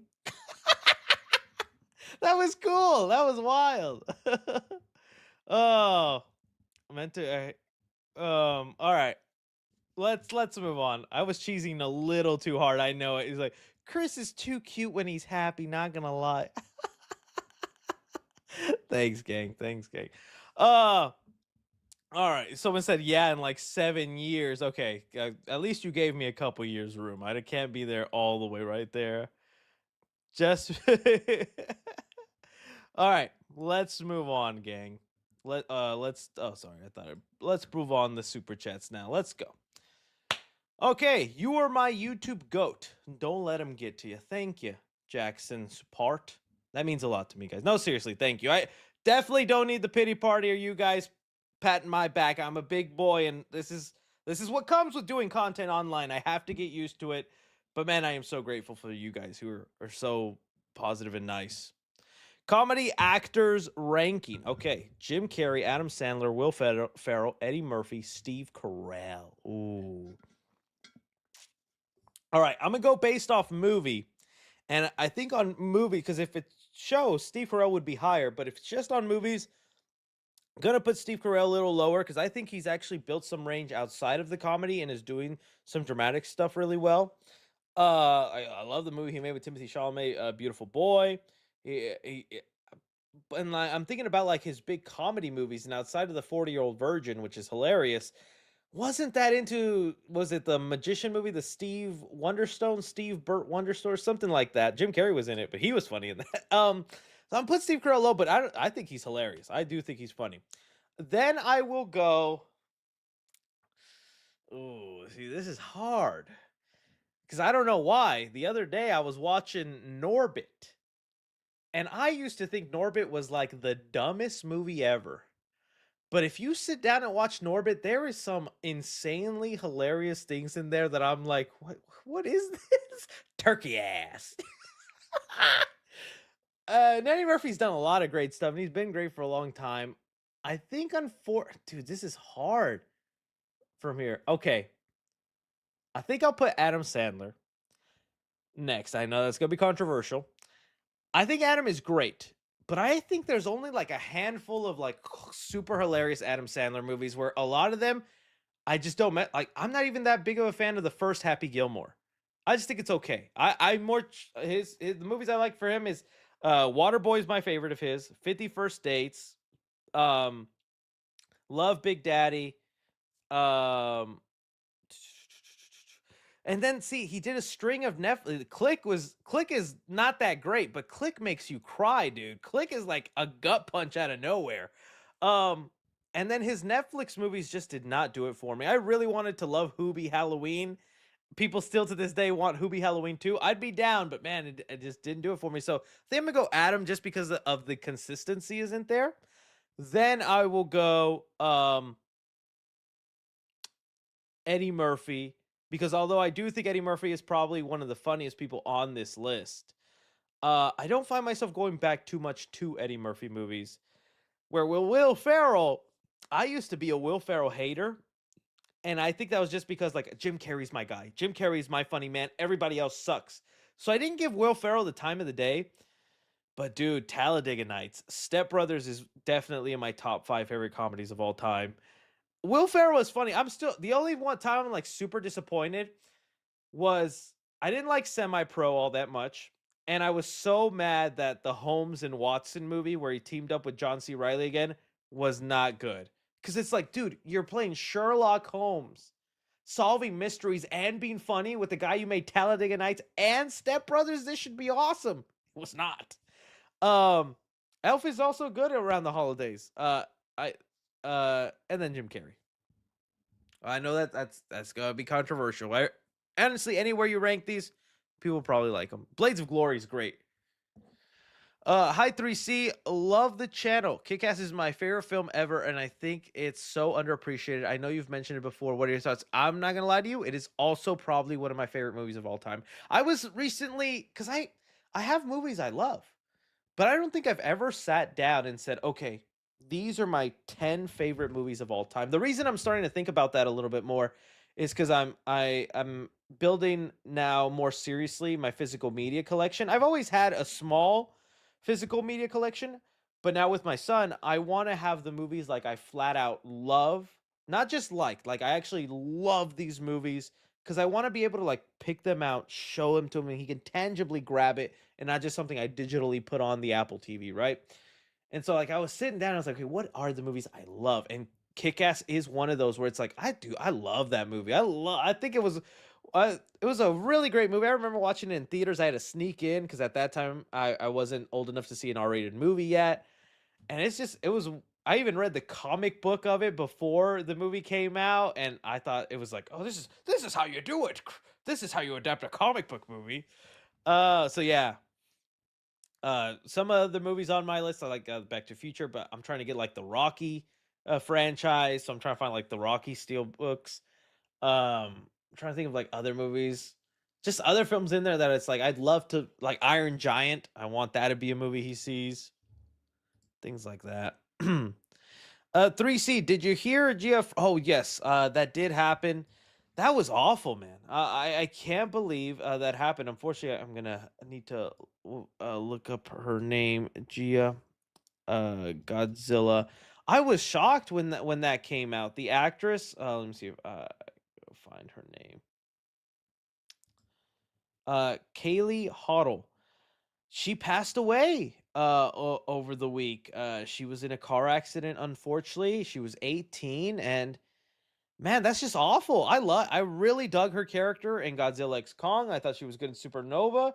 I love the relationship and dynamic she had with Kong and what they were setting up there. She was a good part of the MonsterVerse. I was surprised even before all this, she wasn't set to be in Supernova. Sorry, it was just New Empire and Godzilla X Kong, but she wasn't set to be in Supernova, not from anything that I've seen, which was kind of surprising. But dude, that's gonna suck.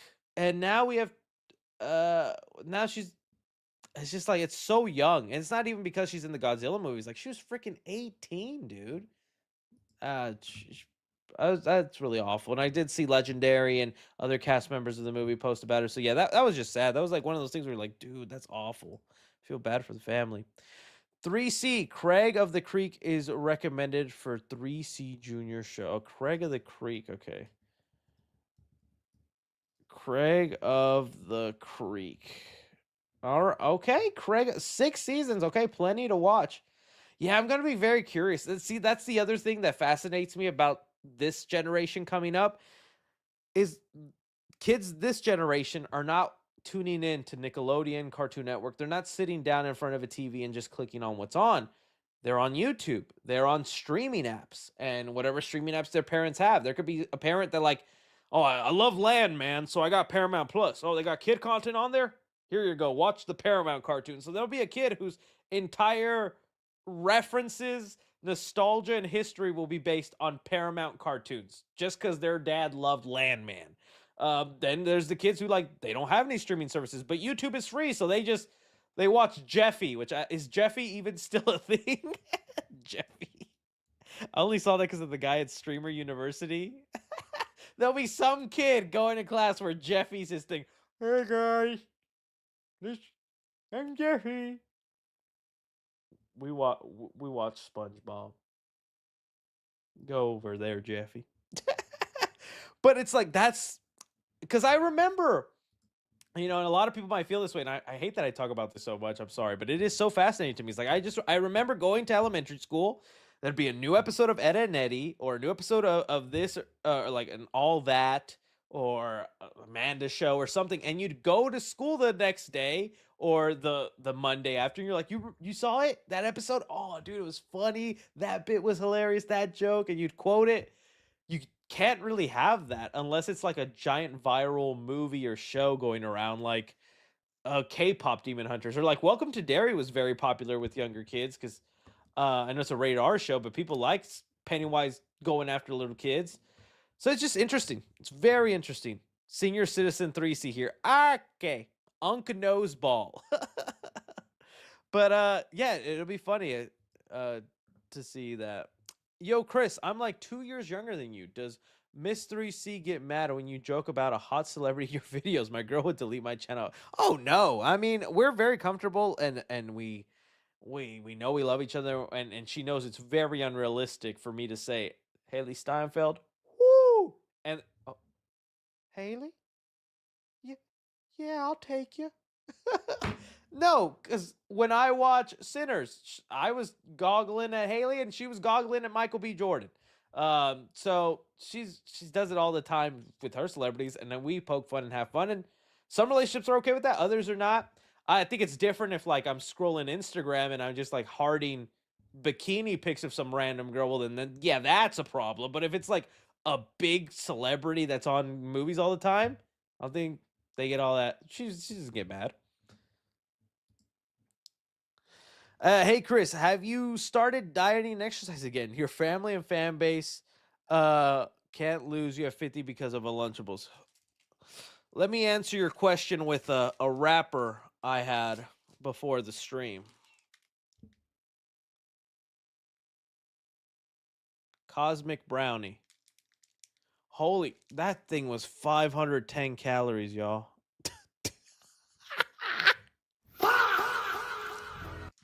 The heart attack is going to happen on stream.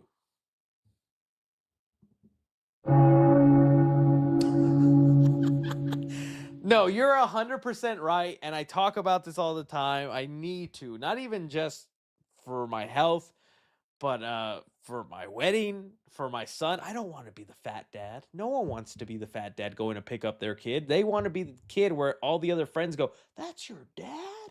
And he's like, "Yeah." I'm gonna go to my son's school just wearing the muscle suit I've bought. I'm like, he always comes in that. I don't think anyone's buying that. Hey Chris, I'm a huge fan from Estonia.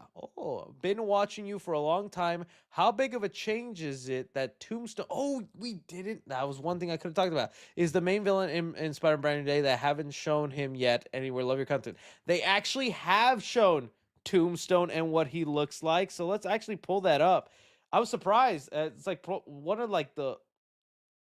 Oh, is it again? New clip said he sings character in Brand New Day. Dude, they like next week is going to be crazy. They're starting to show a lot, and we haven't gotten basically any footage of Sadie Sink in the movie, and she's set to play a huge role in it. So that's already so much footage. I did see someone put together all the footage that's come out of the movie, and it's like totaled 7 minutes. So we've really only been revealed about 7 minutes of the movie, but like I was mentioning with Tombstone, yeah, they revealed him in a latest post. And bro, okay, whenever Tombstone first got leaked, and this isn't a comment on the actor, they've definitely put prosthetics and things on his face so he doesn't look this way.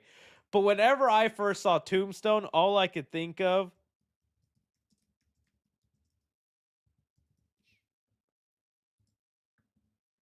was the villain in The Mask. It's the angry expression and the hair. It just gives off The Mask. Oh, sorry, that's the thumbnail. Oh, that's still a thumbnail. There we go. I don't know. That's what it's given. That like same look. It's just like they colored his hair white with a pale skin. But that's what I saw when I do it. And again, it's definitely prosthetics because you see the real actor and he does not look that way. So yeah, dude. I'm curious how much he's in the movie. If he is the big villain, like, oh, this is a really good shot. And this is also a comic book recreation a cover, another one that they've done right here. This is the cover of the comic, and this is it. And in fact, I was actually wanting to make like a TikTok or a YouTube video maybe talking about that. There have been a lot of comic recreation covers in the other Spider-Man movies. I think I know most of them, but if there's a favorite that you think is underrated, let me know because I'd like to be able to include it. Because like one of my favorites is the "If This Be My Destiny" uh from Spider-Man, that cover, because Tom Holland does this in the in Homecoming. It's like my favorite moment of Homecoming. It's like the moment of Homecoming that I agree is peak and awesome is this part where he starts lifting the rubble. I remember I've read that comic before it happened in the movie, because it's like in one of the first 100 issues, and I've read the first 100 issues of Spider-Man because I bought the omnibus. I love this comic recreate. It's so awesome. One that took me forever is, did you know that the, let's see, Green Goblin, I'm trying to think, Peter cover. There's a comic cover. This one, I did not know Sam Raimi did this comic cover. It took me years to realize it because it happens so fast in the movie. But it's like literally at the end where Spider-Man. It happens so quick though. Right, let me see. Spider-Man versus Green Goblin. I'm trying to find the exact moment. It's right before he like takes him to the. Yeah, I think it's right here. Okay, so let me see. You mess with Spidey, you mess with all of us. All right, there. He recreates it. But it's like so small. It's literally like right here. It's this. Goblin, String, Spidey. It's right there. It's he recreate. It's not as perfect, but it is right there. And I was like, I never realized that's part of a comic cover. He did his version of it, and I think it looks cool. Boss. Am I also the only one that's ever noticed that? I it took me forever. I was just watching it one day, and I was like, oh, that's actually pretty cool. I'm trying to think. But there must be more comic recreations in the other movies. This movie is feeling like so many of them, so it makes me like want to go back to find. Oh, probably the best one. How could I forget? Yeah, I think someone just said in the chat is the Spider-Man No More. That's the best one. I love that one right here. This one, yeah, that's literally in Spider-Man 2 when he puts it in the trash can and walks away. Like that's a great comic cover. I think it's great. Let's see here. Good stuff. I need to know from you guys. I'm trying to see if y'all seen Roosevelt Island lift. Oh, was that in there? Okay, let me see. Hang on. Pulling this up. Roosevelt Island lift. Let me look that up.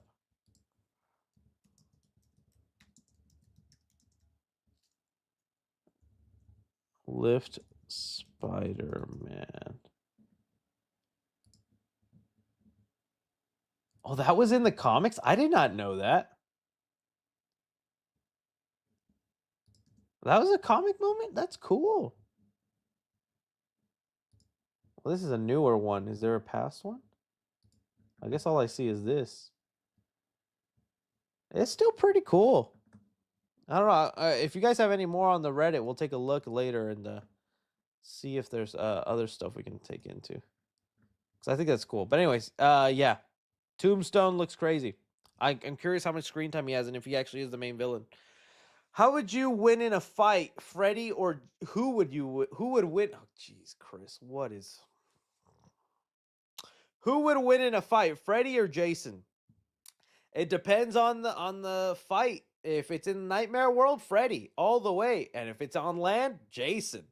I mean, that's literally how the movie also portrays it. Freddy can do his best, but at the end of the day, like Jason is like a tank. He's there. So I think it all depends. If Freddy can put Jason asleep, then yeah. They didn't cancel you for showing crack or many slip-ups. I think you'll survive. What's the most scared you've been about getting canceled? It's all anytime I do a live.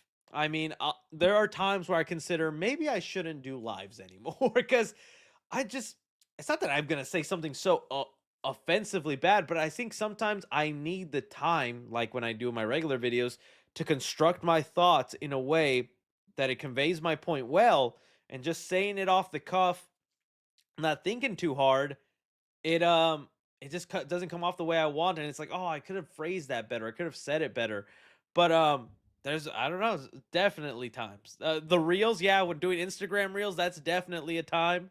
Um, Oh, yeah. It sure has been plenty of times, but as of right now, you guys are awesome and you understand I make mistakes and we move on. Oh, yeah, that too. When I Googled Sydney Sweeney, someone just said in the chat, I did Sydney Sweeney on Twitter, and when I scroll on Twitter here on stream, I'm using like a filtered, safe Twitter that should block out any nasty stuff. That way nothing pops up.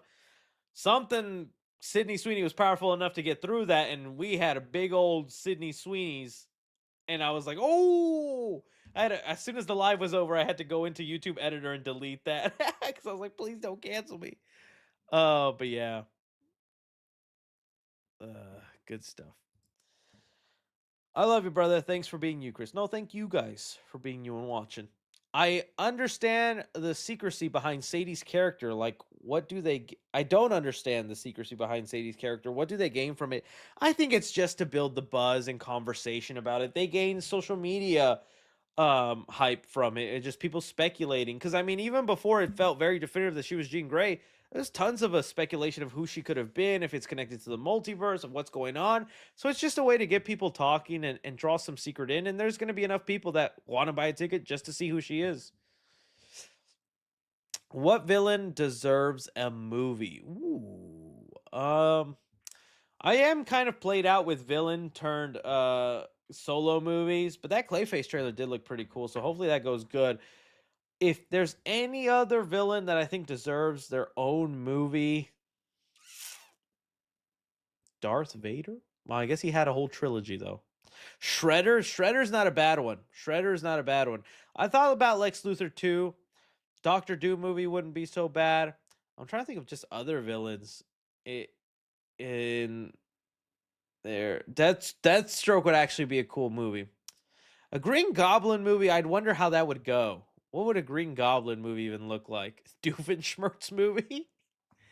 A Pennywise movie? Yes. Yeah, I agree.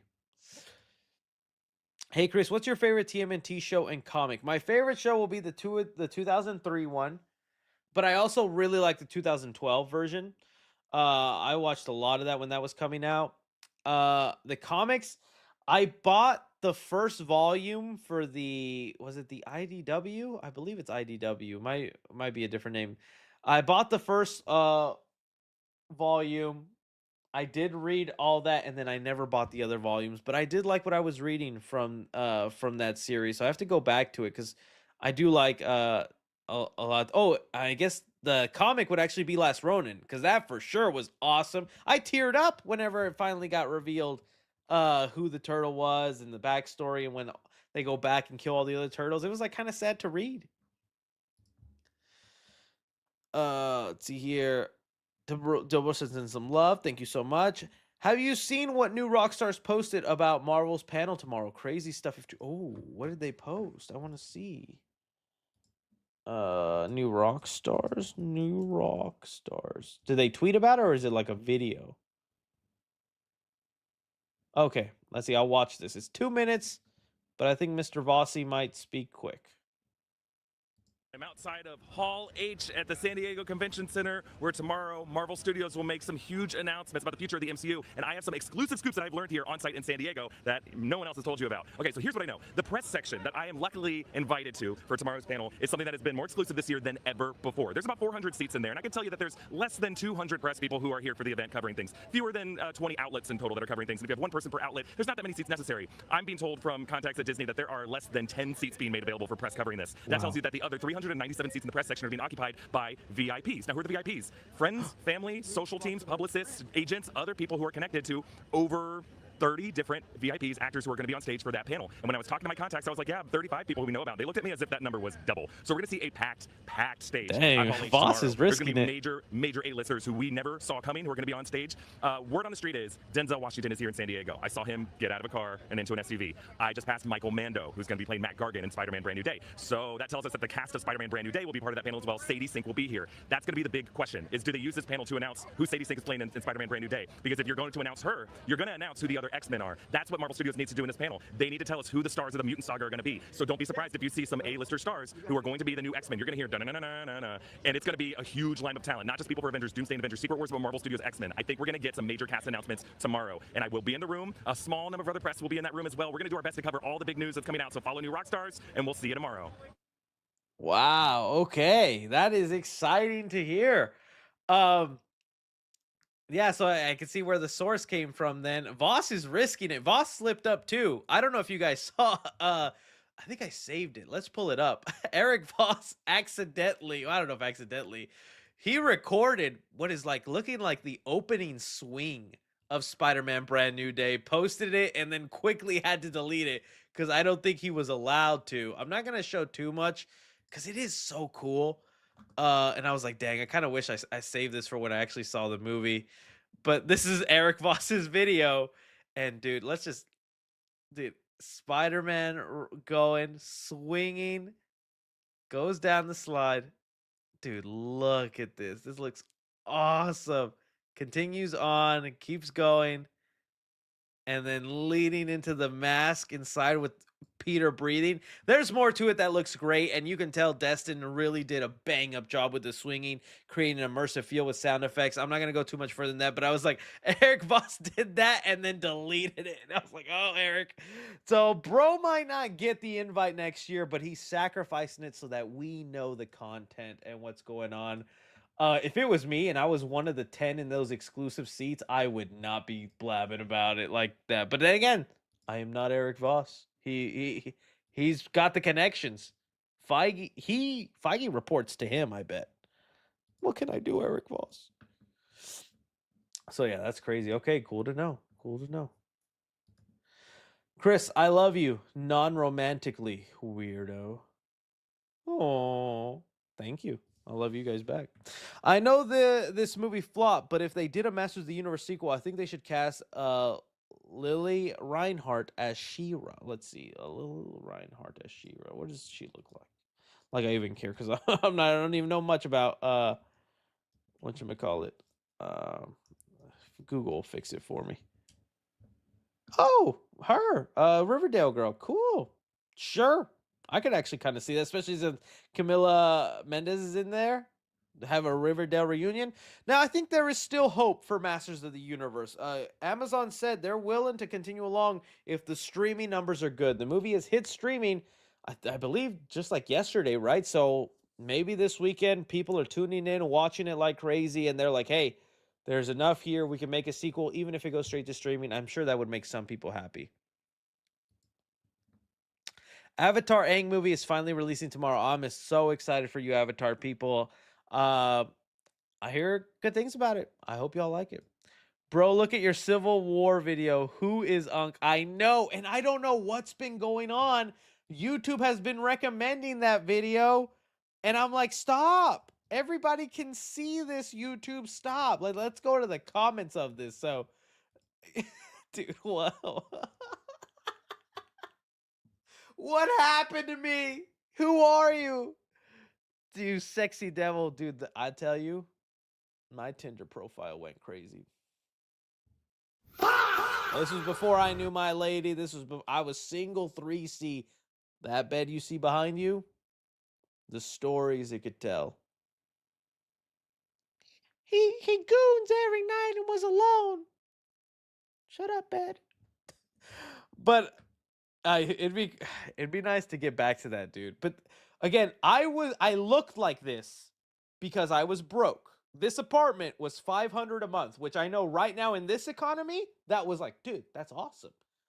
That was like half of my check that I got for 1 week, and then I had a car payment, so that my other check was that half, and I had the internet bill. I was trying to go to school, so I was paying for that as well.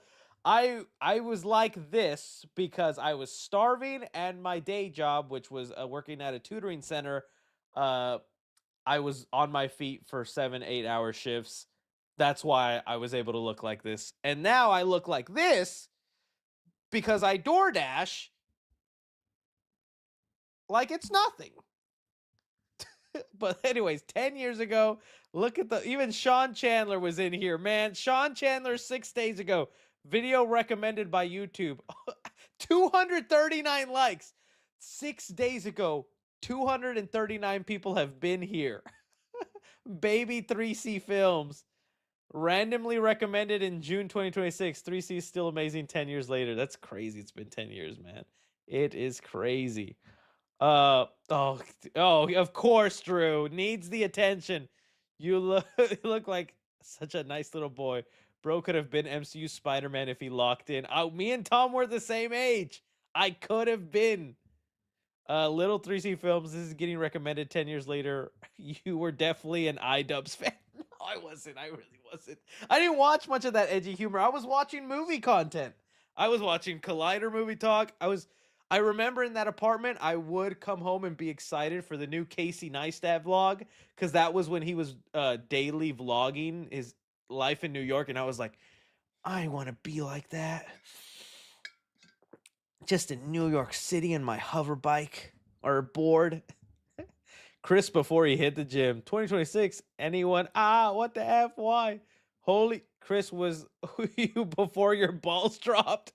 Who's this unk? Pre-C Films? That's hilarious. Pre-C Films. It's so funny watching this because I've never seen Chris this young. He still has the same exact cadence of talking, but his voice sounds so different. Does my voice sound that different? It's because now I have all this bass. Because I'm a man. This film, even if you take all those films away and just watch this, it does a great job of telling you why these heroes are at odds. It tells you why these accords are happening, why they're on the sides they're on, and why they don't agree. Honestly, I could just go on and on and on. Oh, man, it's hard to watch. It's really hard to watch. Okay. There was Unk for you. Did you hear that Avatar and The Last Airbender is getting a limited theatrical release? Yeah. And that's awesome. And I hope people do go see it. I know some friends of mine, I think like the Escape Pod people, they're trying to hold a screening and have people come out. So I hope people do go watch it. The C stands for canceled. Rate your top 5 mutants. Okay, bottom. Okay, I'm just gonna go 5 in any order because it'd be too hard to start from best. My favorite my 2 favorite, go back and forth, has always been Mr. Scott Summers, aka Cyclops, and next is Bobby, aka Iceman. Just 'cause I think ice powers are cool. And you know what? It was probably because I grew up watching that Spider-Man and His Amazing Friends show, and Iceman was on there, and I thought Iceman was just cool. But I like the way he can like throw ice on the ground and hover through it, just like Frozo in The Incredibles. So those 2. See, part of me wants to say Deadpool and Wolverine, but it just feels like such obvious ones. Cyclops and Iceman are for sure my top. I'm trying to think of like who else. I always did think Colossus was cool. Juggernaut was awesome. honestly, outside of that, there wasn't much else that I dove into. I even thought Angel was cool, but then you think about, well, what he can do? He's just got angel wings. Unless he's Archangel. Blob. Don't you make the joke. I know what you're trying to say. So I'll just really stick with it. No women, Chris. Oh, okay. Mystique, Storm. Kitty Pryde was cool. I think there's a way you could make Jubilee really cool, just with the sparkly powers. I think there's probably something you could do with Jubilee. Emma Frost too. Rogue, especially with that country accent. Let's go. All right, that's the answers I'm giving. Is it just me, or does the little girl from Other Mother look like McKenna Grace as a kid? I bet she followed McKenna's footsteps, and she'll play younger versions of all the blonde girls. It's crazy how much McKenna Grace, when she was little, got into so many movies as the younger version. There was, I think, Independence Day 2, what was it called? Independence Day Resurgence was on TV the other day. I was flipping the channel, and I was like, little McKenna Grace is in here. She was everywhere, man. We'll see. I wish that career upon the next little blonde girl. Thank you for posting a YouTube short where you read my super chat about Robert Englund cameo in the new Nightmare on Elm Street movie. Yeah, my editor Reed had a suggestion that maybe if I post more YouTube shorts of like my stream, maybe it could help. Hasn't really done much for subscribers, but hey, we'll keep at it. Cancel 3C Films because he still hasn't uploaded a review for Hoka movie. Also, did you see the Wolverine game is making Logan and Gina thing? I did see that. The Insomniac universe likes to take a lot of inspiration from the movie universe. I don't think that's that bad because they also create enough of their own. So to throw in a few familiar elements, I think works. But yeah, I just feel bad for Cyclops, man. And I do still need to see Hokum. Oh yeah, yo Chris, thank you for the support on my Cyclops edit. Anyways, question time. You can be a hero for one day. Option Spidey or Cyclops. Oh well, Spidey, dude. Cyclops, I just have the red laser beams and have to wear sunglasses all day. Spidey, I climb my wall, I get acrobatic, I could jump high, I could swing. So much. I would be Spidey. I do want to show off the video you did, Luna. Let's see. Because I thought it was really good. Let me just go to Chris. Oh, yeah, he made this little edit.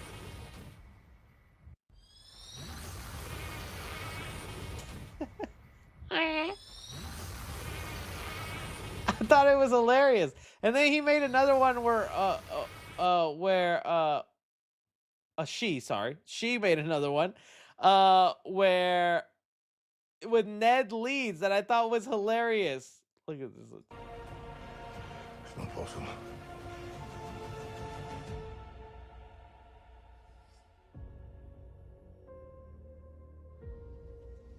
Great, it's just some random guy. That was pretty good. So I contacted her to be like, dude, if you can make stuff like this could help out with the cringe tros. We could do something. So I got to think of ideas, toss them to you, Luna, and we could see what magic we can make. Because this is really fun. All right, have you seen Spirited? It's a Ryan Reynolds and Will. Oh yes, I have. Musical movie that's based on Christmas Carol. Yeah, I mean, to me that was one of the more refreshing Christmas Carol adaptations, just because it kind of went out of the norm and the story and played around with it. That's what I would like to see at this point. I did like it. I don't think it ever really would be on my rotation of like Christmas movies though, which I think is what they were hoping for. But I did like it when I did see it. Some love. Thank you so much. Oak Cliff loves 3C. Uncancelable. Thank you. Thank you, Oak Cliff. Not going to catch me there at night, though, buddy. I'm sorry. Halloween Horror Nights doing Art X Killer Clown. Oh, I saw that because I think they're doing a whole section of like clowns or something. Halloween Horror Nights clowns. Yeah, it says here, Scare Zone announcement, Downtown Clown Town. Oh, the city that never sleeps becoming a waking nightmare when it's overrun by killer clowns from outer space, Art the Clown, and other clownsfolk who can't wait to tear you limb from limb. Tickets now. I mean, kind of makes sense. Cool. You're going to have the clowns next to each other. That's going to be fun. Art the Clown was a big hit, so yeah, cool to have all the clowns in one spot. Let's see Pennywise crash the party. Hey, I just want to let you know I'm a big fan. I've been watching you since the Jordan Peele Us days and wanted to show you some love. That was another resurgence, not resurgence, but that was a bump on the channel. The Us content for Jordan Peele. I was really happy with the people that showed up for that. And I can't wait for the next Jordan Peele movie. Do you think they will reveal the release date? I would hope so. I'd love it if they reveal the release date for Black Panther 3 and just a small idea of the movie. I can't wait. It'd be nice if they announced a new Black Panther, but they'll probably wait for that. But a release date would be cool. At least a year, right? What year it'll come out. Also, on my way to see Aang movie, you should give the show a try. No, I want to. I have nothing against the show. I do want to give it a shot. It's just a matter of time and sitting down. And my lady's also very interested in watching it, so I do want to give it a chance. I don't know how to feel about that new one that they have coming out. I was watching that trailer and it unfortunately just didn't do anything for me. But then again, I guess I don't know the knowledge of the world all that much to be hyped about it. But I remember sometimes I saw clips about Korra, and Korra sounded interesting to me. And it made me want to go through Avatar to get to Korra. Also, I'm working on writing a little funny short film for my class. And was wondering if you'd want to be as part of a funny news report or something. You could DM me and see. I will do my best, but I am not great with sending that kind of stuff. I will say that. Chris, did you lose weight? No. I have been doing more water than anything. I will say that.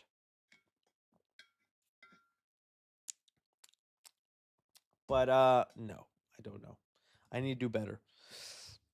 Hey, Chris, did you hear that Michael Bay confirmed Skibbity? Yeah, we talked. You brought this up last time, and as a short film and all that. Well, let's see if he can convince the studio. Final predictions for Hall H: no casting, but maybe an X-Men roster for the actual title. That's what I would hope so, because I remember whenever the X-Men movie was going to be called Mutants or is it New Mutants? I was like, just call it X-Men. Who cares if there's been other X-Men movies? Just call it X-Men. That's again. Hey, here we go. About to be mean to Kevin Feige.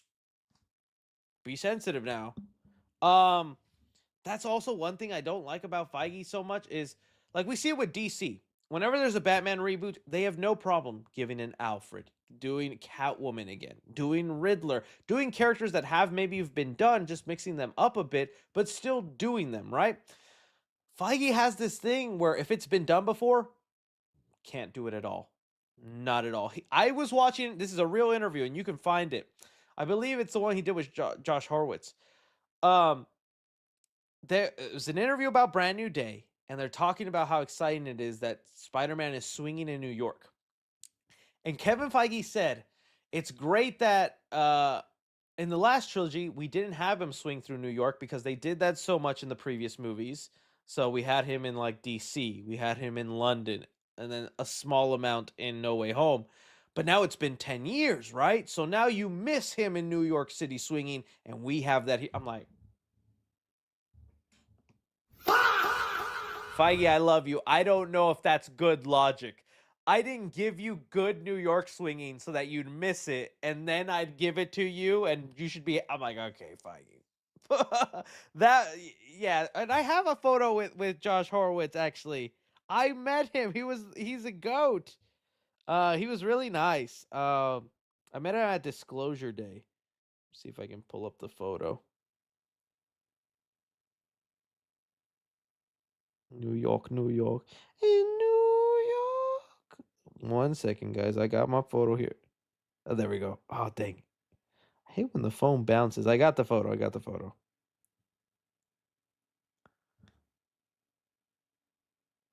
That's me with the goat.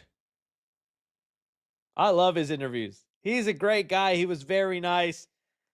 I literally told him, I was like, dude, thanks to your interviews, I have been able to make videos, and that has helped pay my mortgage. So you have helped pay my mortgage. And he laughed at that. He thought it was funny. But he was really nice. He was really cool. Anyways, yeah, there you go. It's good stuff.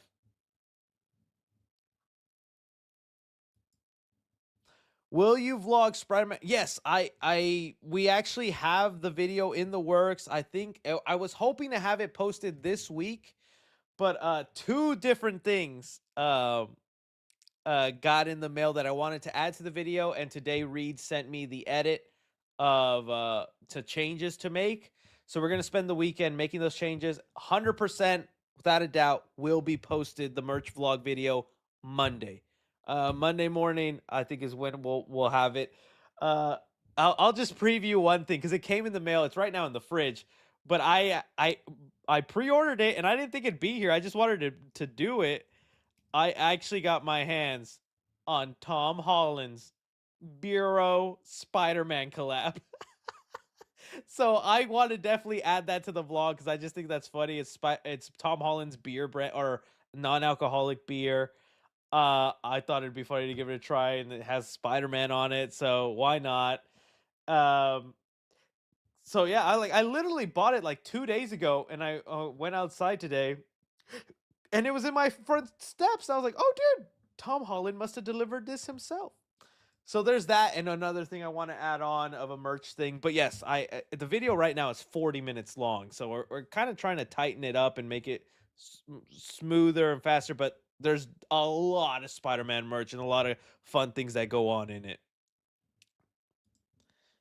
All right, let's see here. I just saw the Paramount WB merger is paused until June 2027. Do you still think it'll go through? It's hard to say. There's a lot of powerful entities. And look, I don't talk about it much just because I know my place sometimes, and I just don't think I'm that well informed in lawsuits or in mergers and companies coming together and things like that, where I don't think I'd have like I have an opinion on the situation, but as far as predicting the outcomes of it, I'm not gonna pretend to know.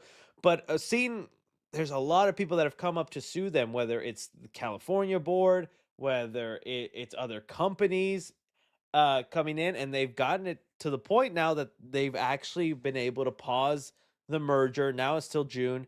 From what I understand, Paramount has to do this thing kind of quick and by a deadline because on their contract to get this done, if they don't, they then have to pay a fee for every couple months it's late. Paramount's already struggling for money. So to me, it seems like a situation of I don't think it's going to go through because they're going to be able to out money Paramount and then they just can't afford it at all. So yeah, and by that time too, who knows? Because by that we'll be talking about Man of Tomorrow and all this other stuff. We shall see. Hey Chris, how is your son and your wife doing right now? And tell us about them. Oh, I mean, I still want to keep some things private, but things are really good. In fact, today is my son's 7 months. He's 7 months today. It's wild how fast all that's going. I will show one kind of funny photo because it doesn't show his face. But I had a heart attack at 4 a.m. last night. I had to get up to use the bathroom because I'm unk now. No, it was just I just was like, I just get these random like I need to check on my baby, and we have his monitor, and so I go on the monitor to just see how my baby is doing, make sure he's sleeping fine because he now sleeps in his own room. For the first couple months, he slept with us, but now he's in his own room, which is a pretty big change. I'm surprised he's there, but this is one of the scary parts of him not being right next to you and seeing exactly where he is. I look at the monitor and I see what my baby's doing, and this was him. That's my boy, face down, sleeping. Man, if I didn't, I'm in bed. It's 4 a.m. I'm like, oh, let me just check his monitor real quick. And I get up out of bed and I turned into the Flash and I run to his room and I race to like flip him over, dude. Like, yes, there's that panic, and you never want to wish it upon anybody. I shouldn't be laughing because it's a serious thing, and a lot of kids do end up that way. But dude, yeah, like there's that second right when I go to hold him where I'm like, please have a breath, please have a breath, please have a breath. It's like so scary. It's terrifying that something you don't even like think about could be the thing.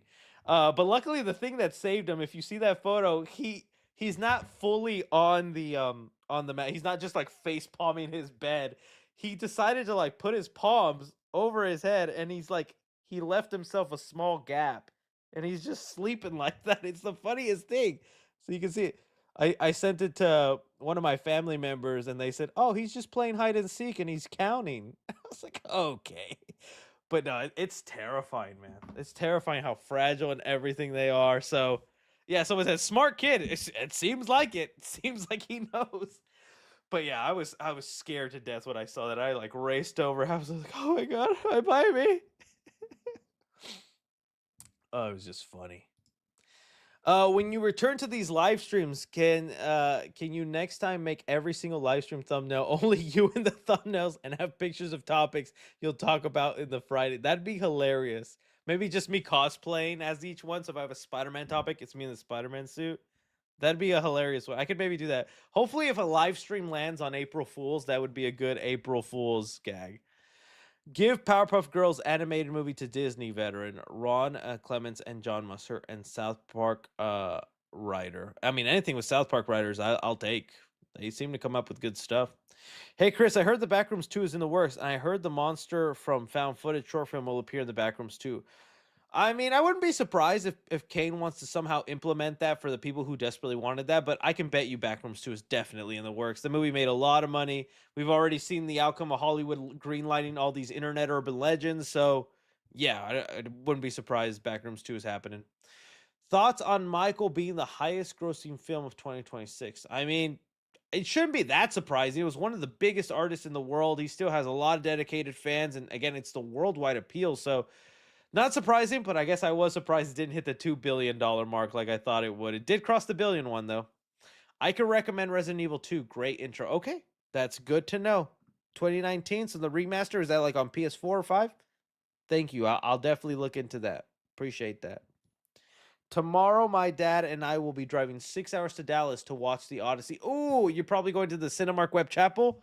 Well, hey, not only will you be watching a masterpiece in the Odyssey in 70 millimeter, you can sit in that theater knowing, hey, this is where little 3C learned to love movies. Magic is good here. That really is. That theater right there is my childhood theater. So, like, all the movies I grew up loving and checking out, I went to that theater for the longest time. Did you hear about the girl from MonsterVerse died? Yeah, we talked about it. It was awful, man. I don't know if they'll recast because it doesn't even seem like she was going to be part of the movie. And I don't know if they'll do another MonsterVerse movie after this third one. It feels like they want to get to the trilogy, and probably they'll start branching off again, make solo Godzilla, a solo Kong movie. Who knows? About the super chat about the live stream thumbnails, the title of those streams should say 3C live without mentioning any of the topics talked about. Okay, I'll keep that noted. Your last time streaming due to being canceled. It was nice while it lasted. The best example of what I want your life. Okay, do you really want this to happen? Is no plans, just pushing stream. Okay, good. Which was the worst studio to handle the superhero genre? Fox, Sony, or Warner Brothers? Ooh, that's a good question. Okay. I think with this, we have to look at the ratio of good movies to bad movies, right? And okay, if we start with Fox, which I think some people might think is the obvious answer, I don't know.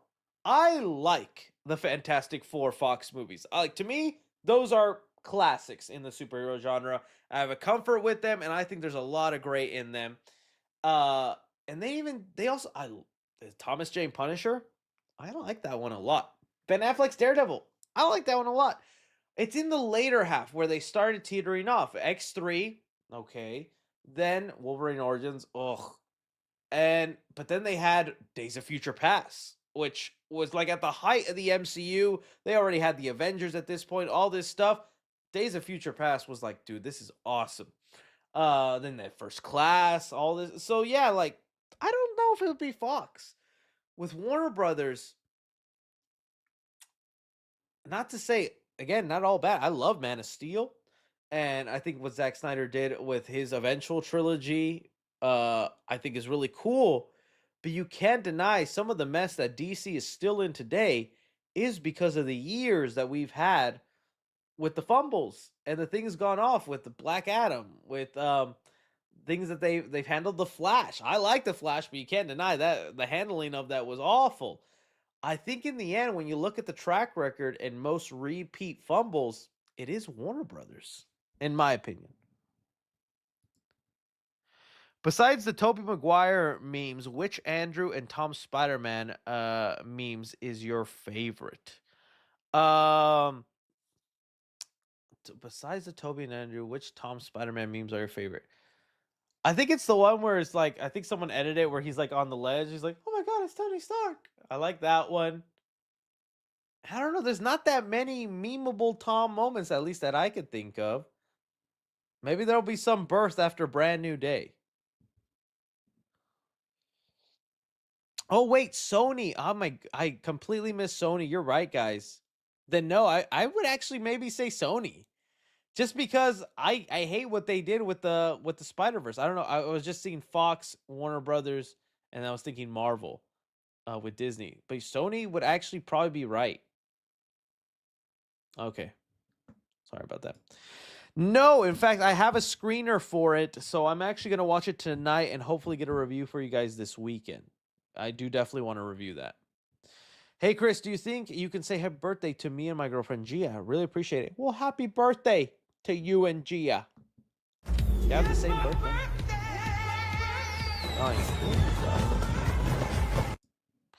All right, congrats. You know you've made it when you've been I mean, that's kind of how it is, right? It was bound to happen at this level. I'm making it to YouTube videos now. It's wild. I didn't like Obsession. Can you put fa for me? Oh. I mean, I'm sure there's a decent amount of people that were like, and especially with how much it's been overhyped and the records and the way it was constantly talked about in headlines, I could see how some people finally go to watch it and they're like, this was what everyone was talking about? Okay. But to me, it was still great. I agree with your gun take. Love DC. I think people are sensitive because all the struggles with DCU, Snyder and Universal sale, afraid to be critical in fear it will kill the universe faster. I guess maybe that's what it is, right? It's like, okay, like DC's already hurting. DC's already down. Why do you have to kick it further, Chris? I guess I can see it that way, right? But I don't think what I say is going to change much of anything. It was just an opinion. But thank you for that. Big fan of yours, Chris. Always looking forward to watching your videos. Also, Josh from Den of Nerds defended you. I appreciate that. Josh seems like a pretty cool guy. So, yeah. Also, said you are one of the nicest guys. Oh, see? Josh is a nice guy, too. Hivik sends in some love. Thank you. I don't know if you've noticed, but my new profile picture is a reference to the live stream with the power outage. Is it? Oh, I do see it. That's crazy. I don't understand how hardcore DC fans feel. DC has been constantly beaten up. I understand how hardcore DC fans feel. DC has been constantly beaten up and ridiculed over the years, while Marvel can release anything and people gob it up. I get fans just being frustrated. I will agree, there was a time where Marvel could put the most average okay movie and it would get like a 90% on Rotten Tomatoes. It definitely had that run. But I don't think that's the case now. I think Marvel does put out that mediocre movie. They get definitely hated on. The expectations are set much higher. They're set to the same standard as DC. And I think you even saw with like Fantastic Four and Thunderbolts, where yes, those got generally good reviews. I saw a decent amount of pushback on people. I think more with Fantastic Four, even though I love the new Fantastic Four. When I said I loved it, people were like, "Nah, this is nothing, Chris. What are you talking about?" But I think now they're definitely held to that more like strict standard. But there was a time, I do agree, where like they could put out Ant-Man and the Wasp and it would get like 97% and make $1 billion. And it's like, that wasn't that good. Critical of DCU is fine. It just felt hypocritical to big up Feige for doing something after 6 years. What James Gunn has done is more year, and that's fair. Although again, I would say he didn't announce Blade and then go silent for 6 years. He was constantly working to get the movie to happen, and only just recently, this past couple months, this last year, it's dead. So it's like didn't make sense for him to announce it and then 2 years it didn't happen, him to apologize for it because he was still in the process to trying to make it happen. So to me, it doesn't seem the same when adding, oh, it's been 7 years, it's been 6 years. It's like, yeah, but he was constantly in that time, director, writer, this release date, that time, until it finally just didn't manifest.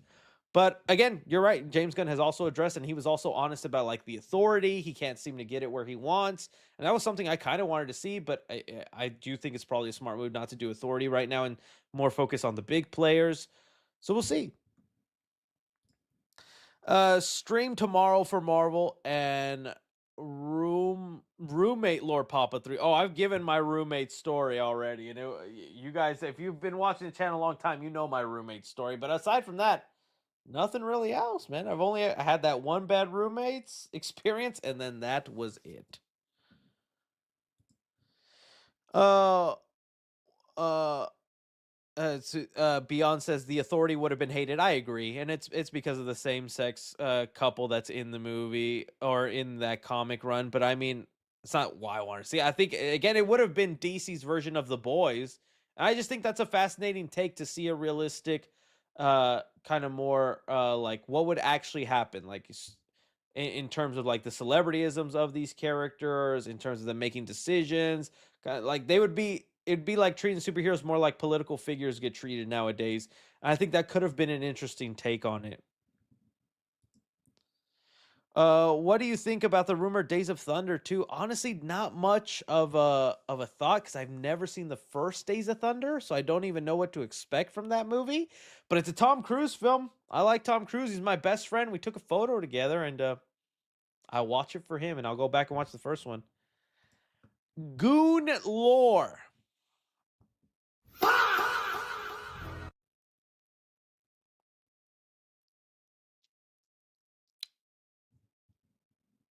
Okay, David the Mamba, I'm going to let that one slide.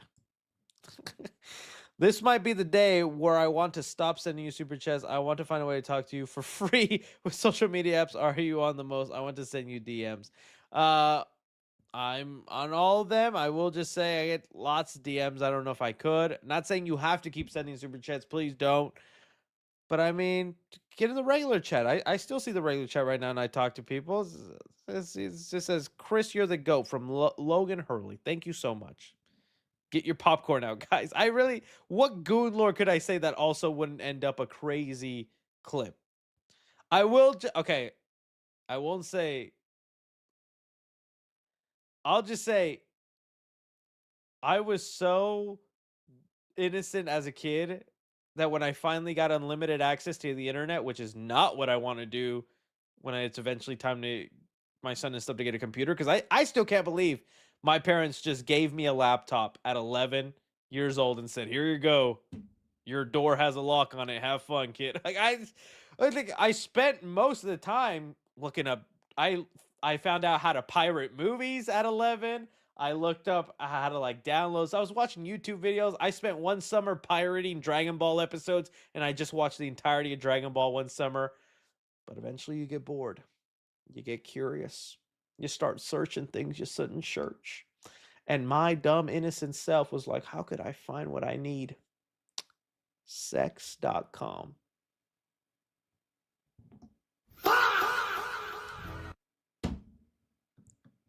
Please don't just give a laptop to a young mind. It's a Doombot. Oh.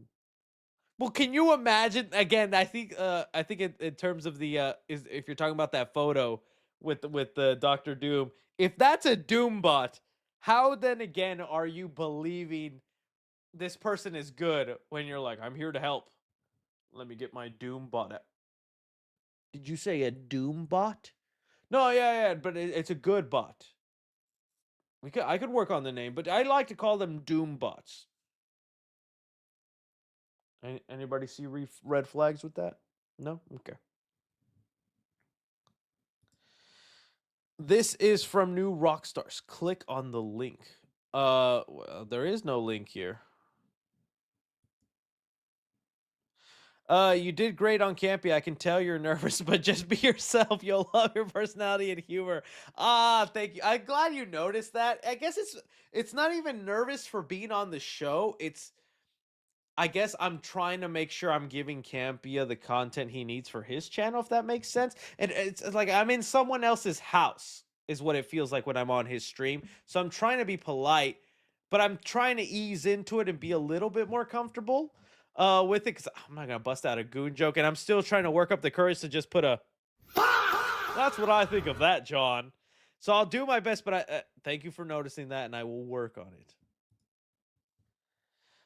Do you think Venom's in Brand New Day after what Tom has said? I think the symbiote is probably going to be teased, and I think, to me, I know nothing about what would actually happen, and I've tried to stay away from most leaks, but I have to think the symbiote is going to be like the ending tease, and that'll be the story for 5, or at least the thing he gets in like Secret Wars, because the Russo brothers for sure want to copy that.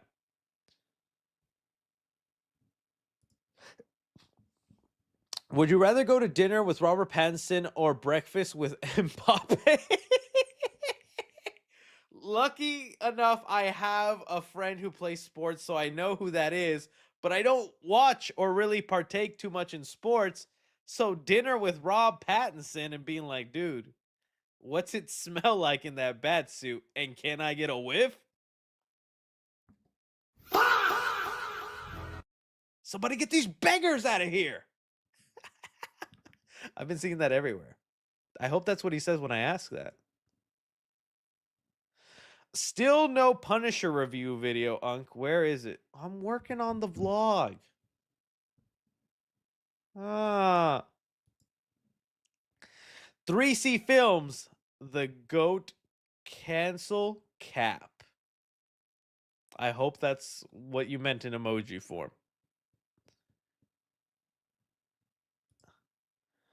Love from Peru, Chris. Thoughts on X-Men? Let's see here. Chop Chop movie boy. Love from Peru, Chris. Thoughts on X-Men 97 and Dream lineup from the new film. Like I said, I need to catch up on the animated show. I want to. I honestly just don't remember much from. I know I watched up until Spider-Man showed up, but people were telling me that is the last episode. So I was like, oh, so I did finish it. I'm just like, don't remember much. So I need to watch a recap video and then jump onto the new X-Men. I hear it's pretty good, but it's another one of those things where it's again, I don't think a lot of people are watching it. The show comes out and I don't see anyone talk about it. Has Feige apologized for Secret Invasion and Marvels? Probably not, but he should, right? I think at the Marvels he did have an honest talk about how that went, but he definitely needs to apologize for some Secret Invasion. Because, man, that definitely, especially with that ending, what they do with Emily Clark, I was like, oh, Amelia Clark? Sorry if I got her name wrong. I think Big Eyed Betty movie was turned into... I hear that a lot, and I wonder if that's actually true. The MOMO movie was turned into Grim Cuddy. I wonder if that's true. I mean, that kind of gives Big Eye Betty. That looks like an AI movie, but that's so crazy. I heard that too. That Grim Cuddy basically got turned into that. Oh yeah, here, look, see, I like her. She does good videos. So I wonder if that's true. I've never seen Grim Cuddy. But maybe that's what the movie would have... I think it would have done just fine if they released it as Big Eye Betty. I don't see the issue. I haven't seen it. Was that movie good, guys?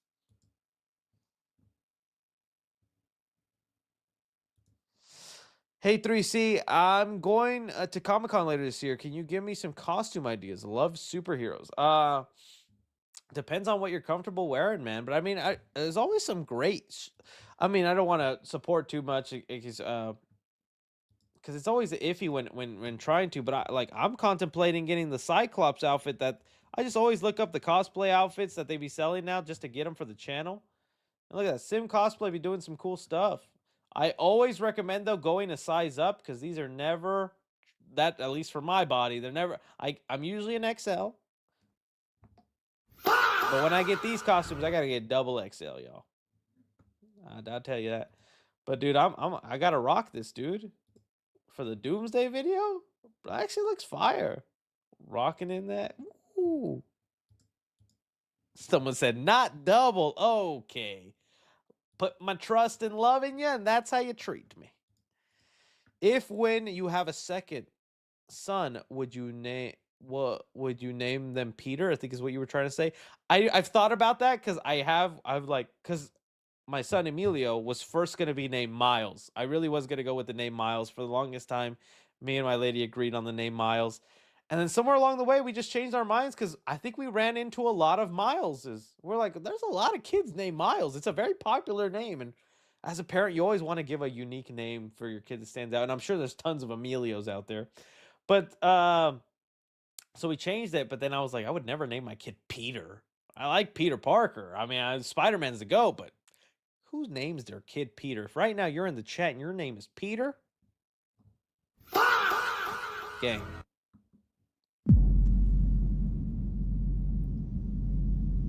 Peter Piper, pack it up, bud. I'm just kidding. I'm just joking. My name is Chris. It's like one of the I'm Mexican, 100%. Both my parents Mexican, born in Mexico. I don't know how the name Chris came to be. That is not a Mexican name. Why did they name me? And my full name is Christopher. Why did they name me Christopher? I said, this boy, when we cross and we show them baby Christopher, they're just gonna believe we're American. That's why I was born. All jokes. Love to my Peters. Where my Peters at? I thought you were Asian. Okay, buddy. Oh, dude, Christopher Columbus, heard it all my life. Christopher Columbus, Christopher Robin. Yeah. All right. Hey, Chris. Been a fan since Reboot Chucky Boy days. Love your channel. If you had the chance to pitch the perfect Muppet movie, what would it be? I don't know. I think the perfect Muppet movie was already made. The one Jason Segel did. And I've been listening to Man or Muppet for some reason this last week. Am I a man or am I a Muppet? Am I a Muppet? If I'm a man, then that makes me a Muppet of a man. It's a good one. So I think they already did the best Muppet movie. I don't know what else you could be. They haven't done really a superhero Muppet movie. You know, the Muppet movies tend to like play around with genres or do different things, go different places. I'd like to see their version of the Muppets get powers, and there you go. Let's just see what happens there. Or do another Muppet kind of horror movie like Haunted Mansion or something. I know they did that. That's what I mean. You're not alone, Chris. I am a Spider-Man fan, and I'm criticized on Tom Holland, but I still love him. I just wish his movies were more like Tobey and Andrew. See, to me, it's not even so much of, like, I get wanting the Tobey and Andrew, and I totally would also be happy with that, but it's also like, I wish I loved them as much as other people. And I still like them, and I still enjoy it, and I think Tom in himself is great, and I think the version of Tom I've been wanting to see as Spider-Man is finally going to come out in Brand New Day. There's so many things he's also been saying in the interviews, what I've been watching, where the way they had to have that suit CG, like, you know how they covered it all in CG, it actually was always, it was like a thicker mask, and Tom was talking about how it's really hard to emote in that mask, and he like, if he ever wanted to really exaggerate his jaw, he had to do it like really hard. Just, it was actually a funny clip. But it's like, okay, so he has been a little held back by the way they've done the CG on the suit and this and that. And from what I've been seeing in Brand New Day and the way he's been physically acting and the way they've lowered some of that stuff, I'm like, it's really showcasing for him. Hi 3C, do you think the 2021 No Way Home era will be topped? Ooh, who knows, man. That was an insane era, guys. I mean, it had everything. It had hype, it had mystery, it had insane leaks, and we also were like 99% sure Toby and Andrew were in the movie, and yet that 1% felt like 80% chance they weren't. It was such a fun, great time speculating, wondering, and the movie came out fun. I don't know what other, hopefully Secret Wars, but I don't know what other movie could generate that kind of hype and excitement again for us. I think that might have been the peak for us, boys. Do you like Spider-Man 3 video games, Scorpion? I don't think I've only ever played the first two Spider-Man games on PlayStation. I remember liking those. I don't think I ever played Spider-Man 3 the video game. So I wouldn't even know. Let me look up what that Scorpion design looked like.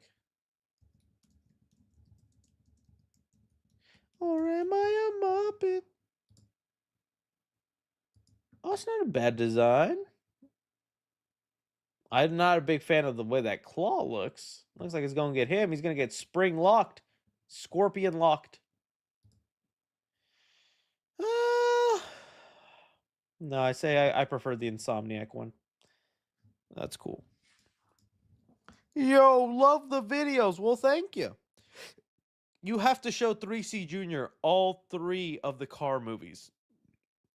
He's definitely watching Cars 1. I think I don't know about Cars 2. And then we both have to watch Cars 3. In the Doomsday trailer, I think Thor is talking about the big threat that scares him, its incursions, since I think Doom will act as a hero. It would be crazy if Thor could witness an incursion. That way he knows what he's up against and how scary that is. Yo, Chris, my boyfriend and I are big fans of the channel, and his birthday just passed on the 10th. Can you shout him out? His name is Derek. Derek, happy birthday. It's my birthday. Thank you for watching, and thank you for getting your girl on the show. That's double the views for me. Double the views means double the birthday love for you, man. Hey, Chris, I know you don't talk MRSA, but have you seen the NECA figures with Santa Ghostface and Leatherface, along with Art in the Gown, Terrifier 2? Yeah, there's been some San Diego stuff. I'm a little bit more picky now with my the NECA figures. I don't try to get everything. There have been some like interesting stuff that's come up. I am not a fan of the new Jason Universe one. I'm gonna buy it because to me it's history. And again, my stance is, what if Jason Universe movie that eventually comes out is awesome? All those old toys and merchandise is gonna be hard to find. But you look at this toy and it's just like, I don't know, man. Like the mask looks a little off, even more so in toy form. And it looks like wooden too. They put way too many scratches on it that it gave it like a wooden effect. Let me see if I can pop it up here. You see what I mean? Like it wasn't wooden in the short. It's supposed to, I think, be all scratched up. I don't think it was wooden. It was like a plastic, right? It was some people saying I like it. Oh, yeah, his head looks tiny, bro. That's the other problem too. Is I think is Jason he's known as deformed, and his head is known to be kind of big. Sometimes his head would be peeping through the mask, and now they've made the mask, the head, the size of the mask. But I guess that also does make sense because if you look at a real hockey goal mask, it is supposed to be bigger than a regular head. But then again, Jason doesn't have a regular. It's like all over the place. I don't know, man.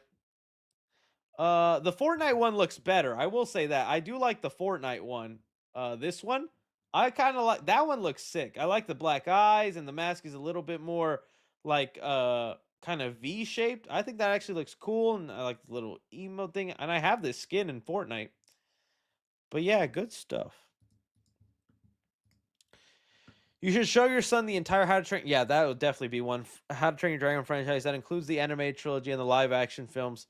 I'll probably stick to the animated movies. Then, if he has an interest, we'll go into the live action.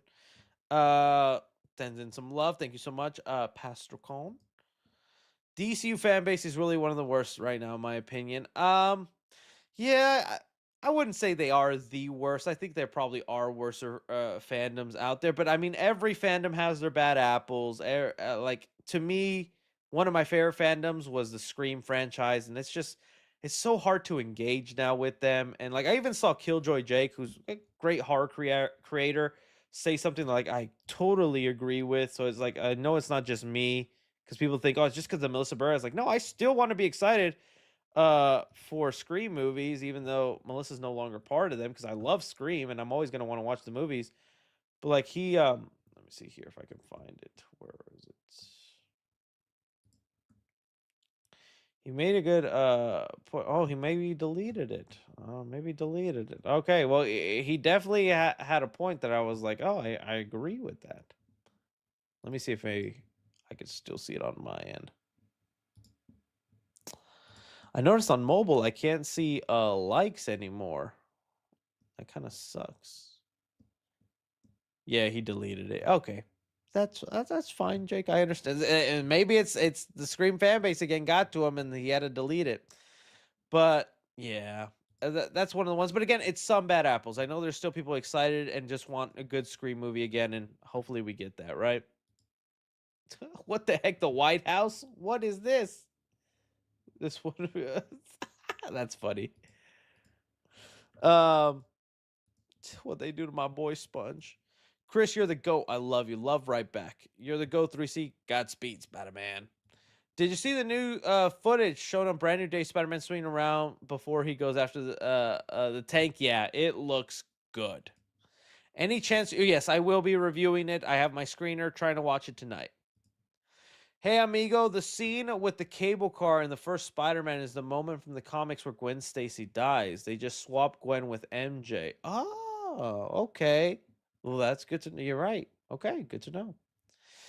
I think a show set in Battle World will be announced. Oh, what a good idea.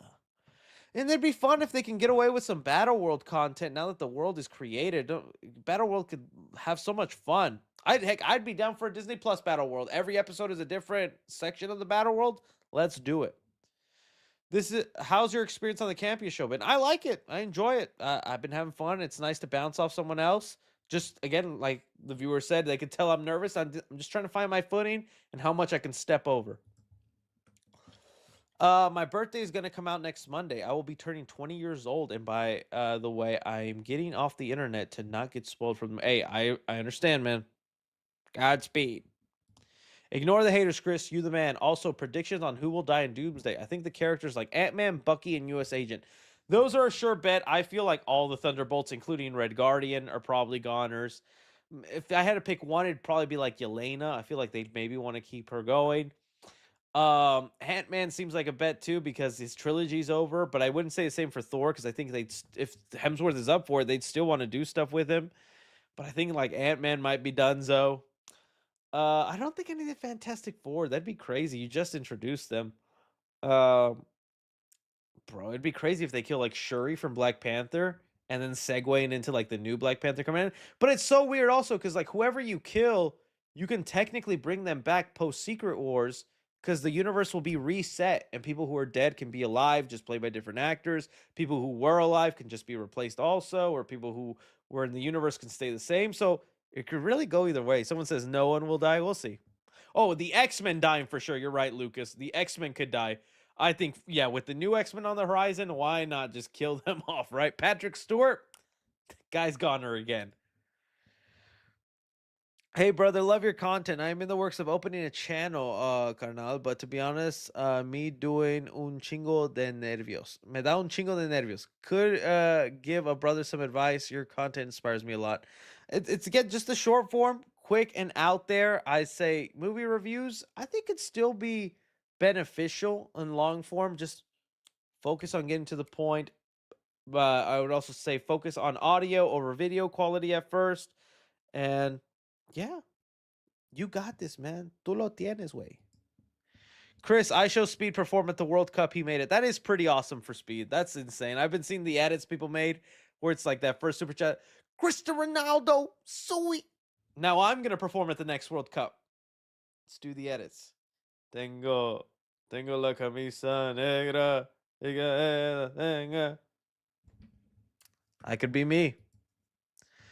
We had Mysterio and Spidey. Any chance we'll see two other villains? Is Puma? Oh my god, I don't know who Puma is. And Hobgoblin in future MCU Spider-Man. Hobgoblin has such a good story. I mean, honestly, guys, I feel like they are building towards Ned becoming Hobgoblin. I don't know that for a fact, and I think a little bit less now because the more clips and trailers I've seen, Ned seems infatuated with Spider-Man or kind of like, oh, I love him. I want to find out who he is.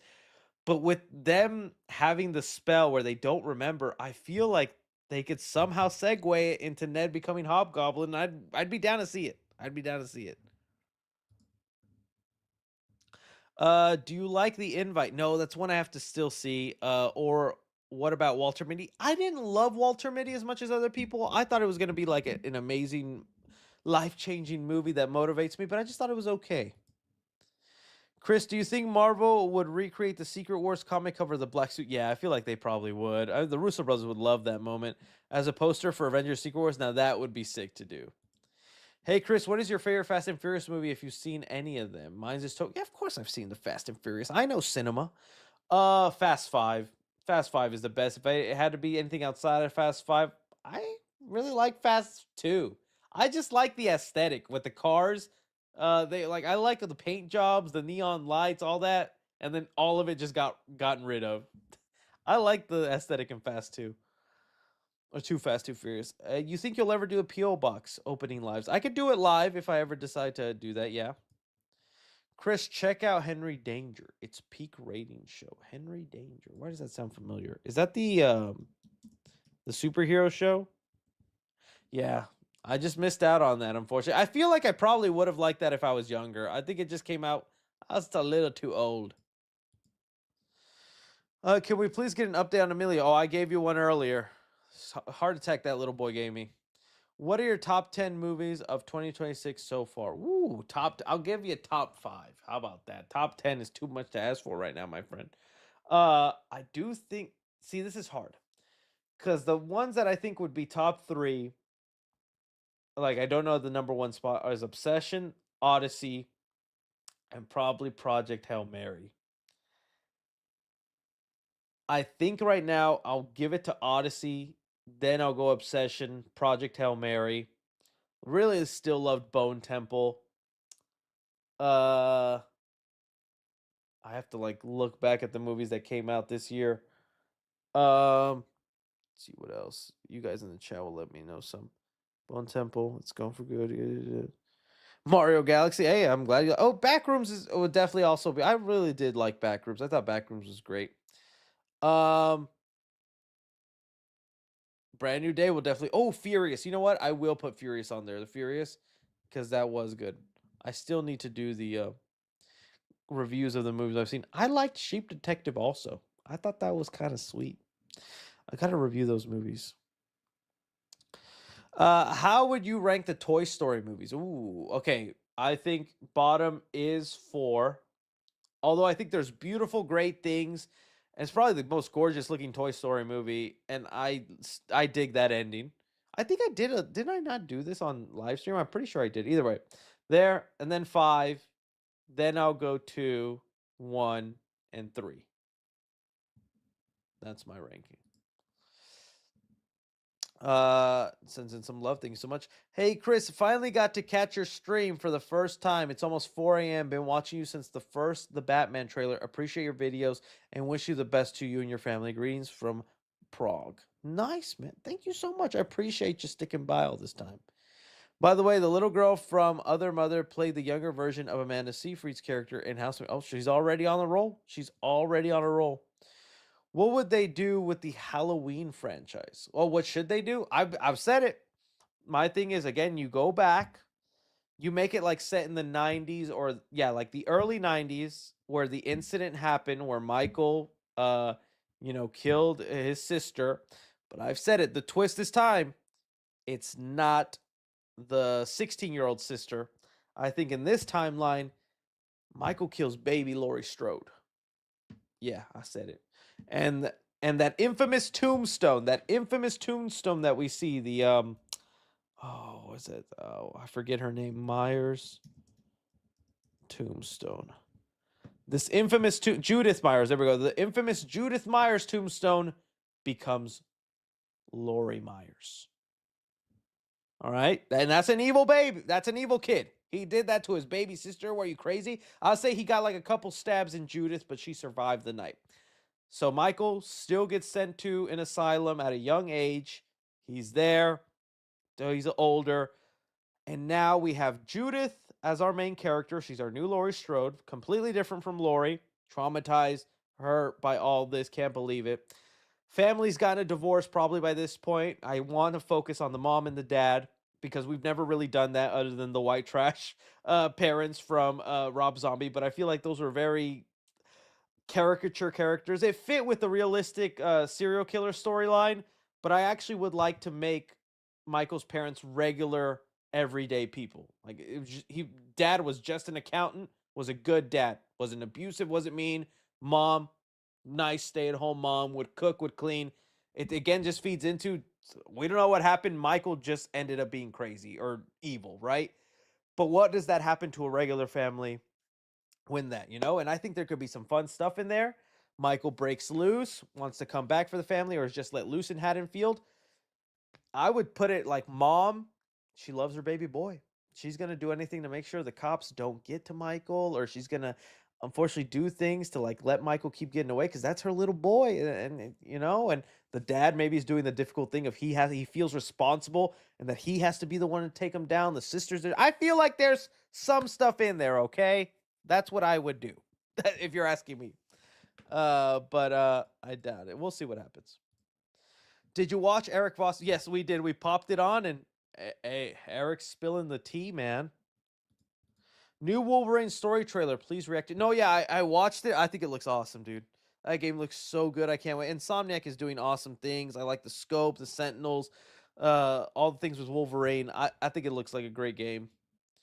At least the story-wise, it'll be a great game. I play through and playing it. We'll see how it goes. But I like the Insomniac games because they put an effort into the story.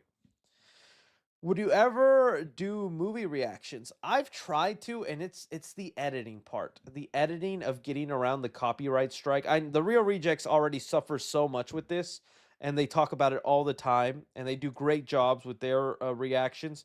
But they do so much to get around the copyright, and they'll still get hit. And then they have to fight with those copyright strikes, and then there's months. It's unfortunately be too much of a hassle to try and do, but maybe someday in the future. Maybe if I could do like a Patreon or like maybe a membership on the YouTube channel, then where I don't care about the copyright, and as long as the video's still up, we can do it. Maybe that's a way to do it. Can I be a mod? I run your edits account. I'll think about it, Mr. 3C Edits. I'll think about it. Possibly. I like your photo. Wow, first being cast in Blood and Honey and now getting into your first controversy. You've made it, Chris. All jokes aside, I 100% agree with your take. Thank you. Yeah, that's just what happens. Hey, Chris, been watching for 5 years. Love No Way Home days. Your videos made it nostalgic. I want to make a Marvel news channel. Any advice for me? Stream like you. If you're streaming, oh, then boy, tomorrow is your day, buddy. And I'm going to give you some unpopular opinion advice, but it's the best way.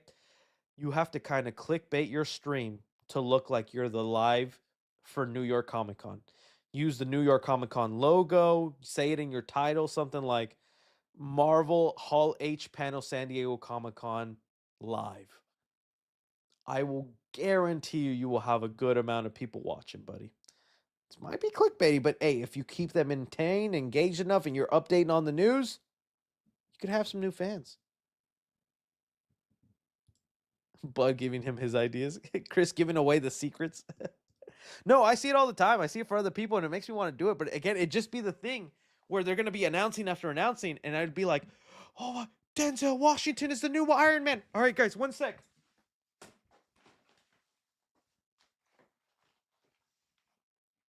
All right, guys, it just got revealed that Denzel Washington is the new Iron Man. We got to break down this information, and let me know down below what you think. Oh my God, now something else. That's how it'll have to be down. So they said that's what we want. No, you guys would hate that. It'd be so, because then I'd have to get on here and edit it, and you guys would be like, I'd give away too much of the method. I'd give away my ritual. I'd be like, okay, and now Pazuzu, make this video have 3 million likes. Oh, that was on stream?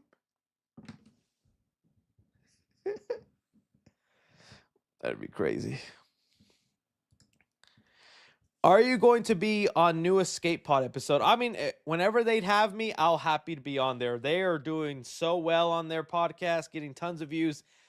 They no longer need little old me. They've grown up and they're very popular creators. I think their Doomsday video got more views than mine, so they're enemies now. Escape Pod, you're dead to me. I'm going to go back and copyright my podcast with you. 'Cause now I need that moolah. No, they're great people, though. They're very fun. Which fictional character do you... Have I ever, though? Have I actually ever?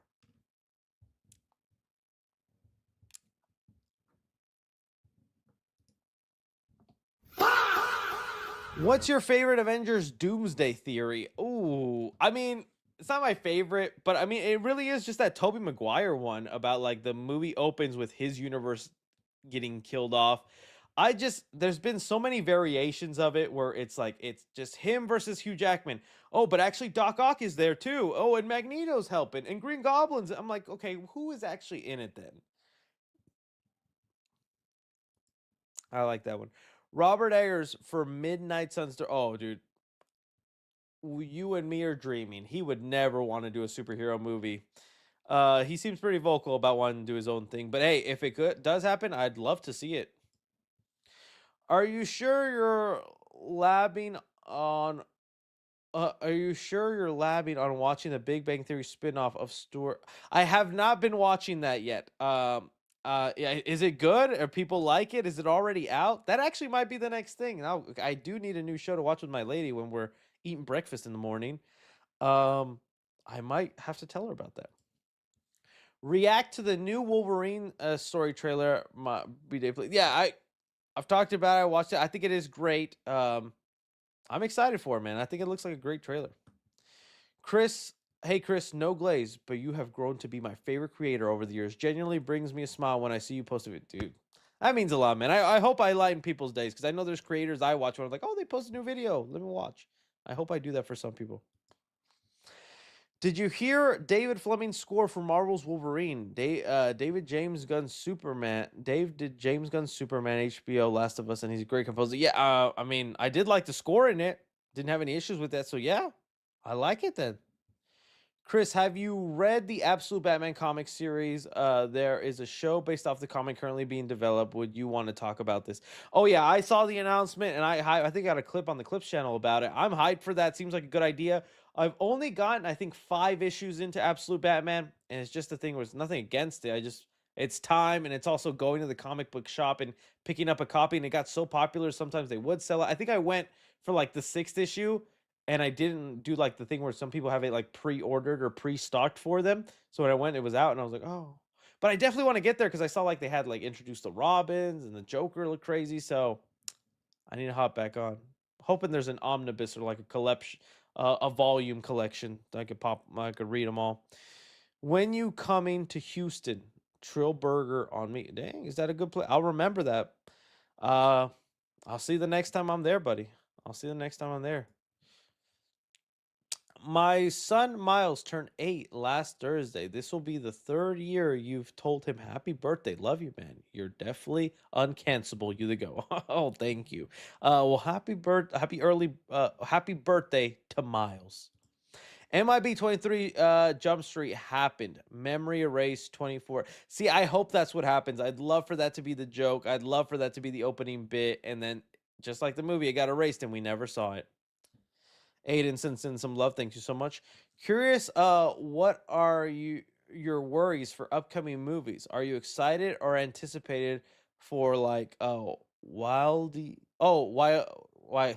Coyote versus Acme, Brand New Day, Doomsday? Okay, my worries with Coyote versus Acme, I don't think I have any worries that the movie's gonna be bad. I feel pretty good that it's gonna be a good movie. My worry is just that it's gonna bomb at the box office, and it'll be the proof that haters online are gonna forever use to be like, oh, they canceled this movie. Yeah, well, look at Coyote vs. Acme. It was a good thing they did that. And it's like, I don't want it to be the proof of the statistic where it's like, see, they did it for this movie and it didn't make any money. Or so that's my worry with that. Brand New Day. I am just worried about the lack of like a presence in a main villain, because Scorpion is there, but he doesn't feel like a main villain. He's a side guy. Tombstone is very hidden where he doesn't feel like it. I really just hope Hulk or Jean Grey is not the main villain, and it doesn't feel too much like a launching pad for the X-Men. That's my main worry with Brand New Day. For Doomsday, honestly, I just need it to be good. There's a lot of things right now you could probably nitpick and go, I don't know if that's what. I just need it to be good because I want to be hyped for Secret Wars.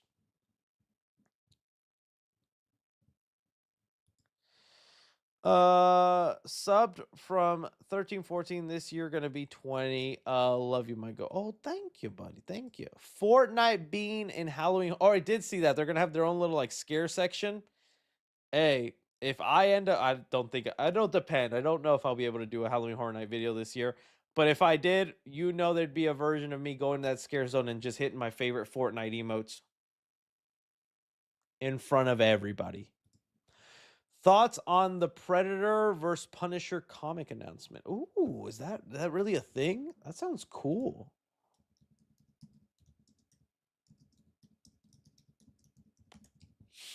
Predator, that's a thing that's happened before already, or no?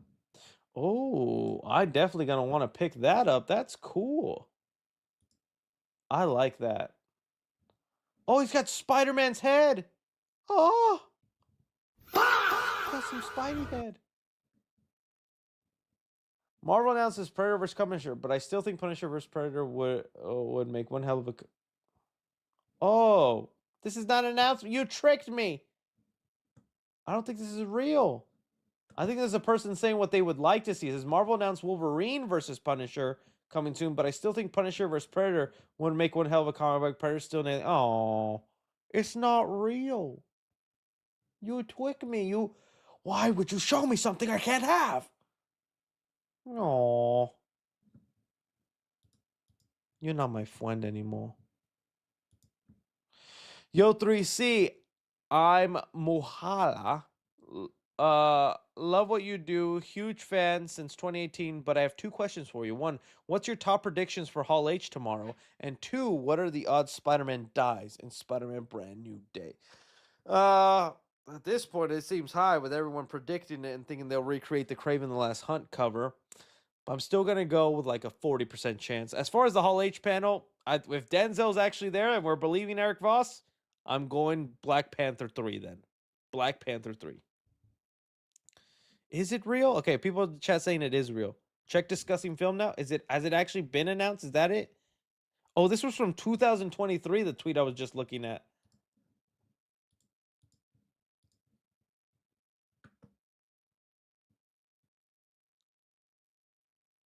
Is there another one? It's real. It's real. You're my friend again. We can get milkshakes and talk about girls. Ah! All right. Oh, I'm picking this 4-issue comic series. I'm getting it. Yep. Thank you. Thank you. That's crazy. Then this guy was a messiah.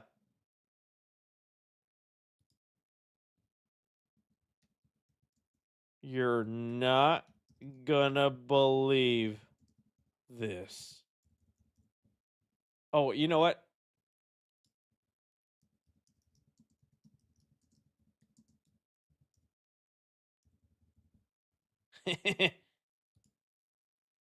I'm about to blow his mind.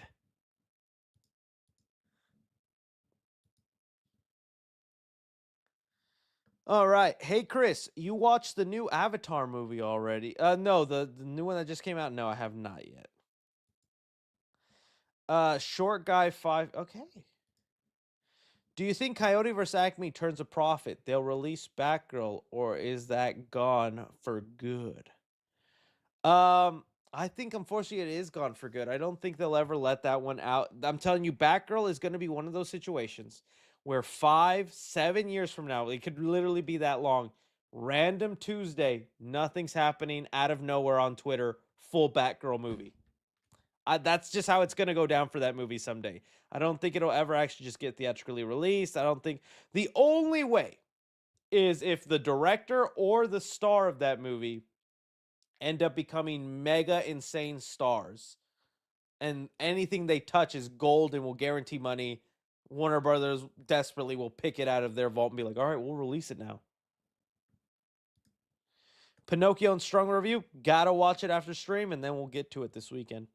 Do you think Cars 4? I think so. I remember reading that I think out of all the merchandise from Pixar and Disney movies, Cars is their biggest moneymaker in the Pixar world. And so with that, yeah, any excuse to keep making Cars. Hot take, I really like Iron Man 2 and 3. I don't think it's a hot take. I like Iron Man 2 and 3 also. Wolverine story trailer, thoughts and reaction. Y'all really want me to react? I think it looks great. I love the scale, the scope of the story. I love some of the things they're doing. And to me, that's most like what I'm most excited about. It's just the story of it. Feeling like I'm playing an X-Men movie. Did you see Raj in Stewart fails to save? No, I see. I have to watch it now. You guys are hyping that up. R.I.P. Chuck Russell, Mask and Dream Warriors director. I know. I literally was talking about him with Dead Meat. Whenever he decides to release that podcast, we do hype up Chuck Russell a bit. R.I.P. though, he made one of my favorite horror movies ever, and one of my favorite Jim Carrey comedies. Did you see I Do Nothing's video about your... Oh, no, I didn't. He made one? Okay, I guess I gotta watch it later. Hi, what is your most excited for coming out of San Diego Comic-Con? Probably the Hall H panel at Marvel. Whatever they got to announce, man, I need to see it. Chris, do you indulge in the devil? No, I don't. Especially now as a father. No, sirree, not that. No judging anyone who does, though.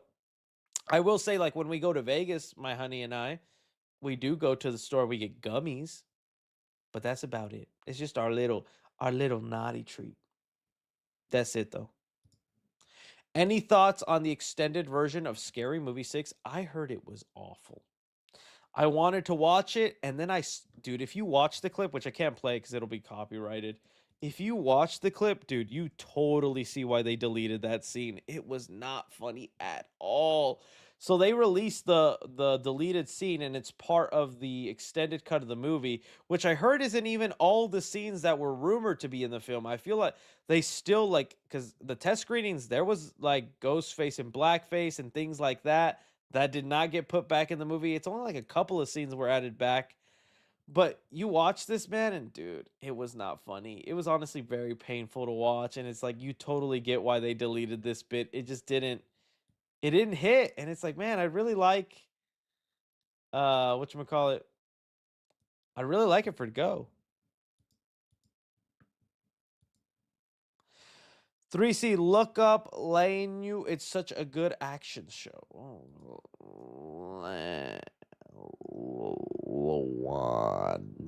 Lawanu? Oh, I've never heard of this. Interesting. I like it. The art style. Lawanu?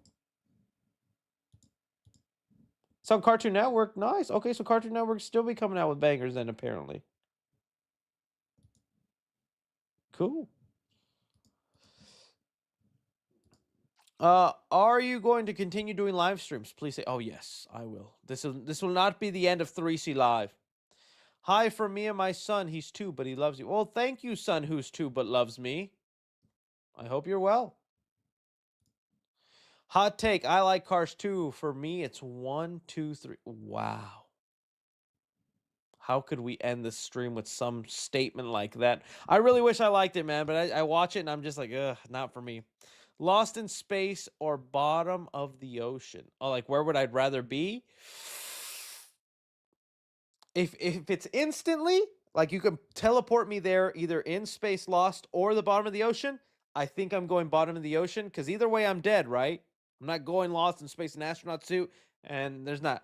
But if I go bottom of the ocean instantly, the second, the 0.0001 second I'm there, I implode and I'm done. And I literally don't even get to open my eyes. I just see Jesus. He's like, that cancellation. I'm sorry, we can't accept you, Chris. I think bottom of the ocean is where I'd go. Lost in Space is so much scarier. Also, because your body is just floating endlessly forever, too. There is a possibility. This would make a great movie or show. I'm giving this to you for free, Hollywood. You're in space, floating endlessly. 3 million years could go by. You eventually land on a planet. Let's say they have regeneration technology. They bring you back, buddy. Now you're on an alien planet. Now what? Yeah. Bottom of the ocean it is. My top 10 of 2026: Hail Mary, Obsession, Sheep Detectives, Odyssey, Furious, Hoppers, Good Luck, Have Fun, Don't Die, Send Help, Bone Temple, Toy Story. That's some good ones. That is some good ones. All right, gang. You will have 10 years. Okay.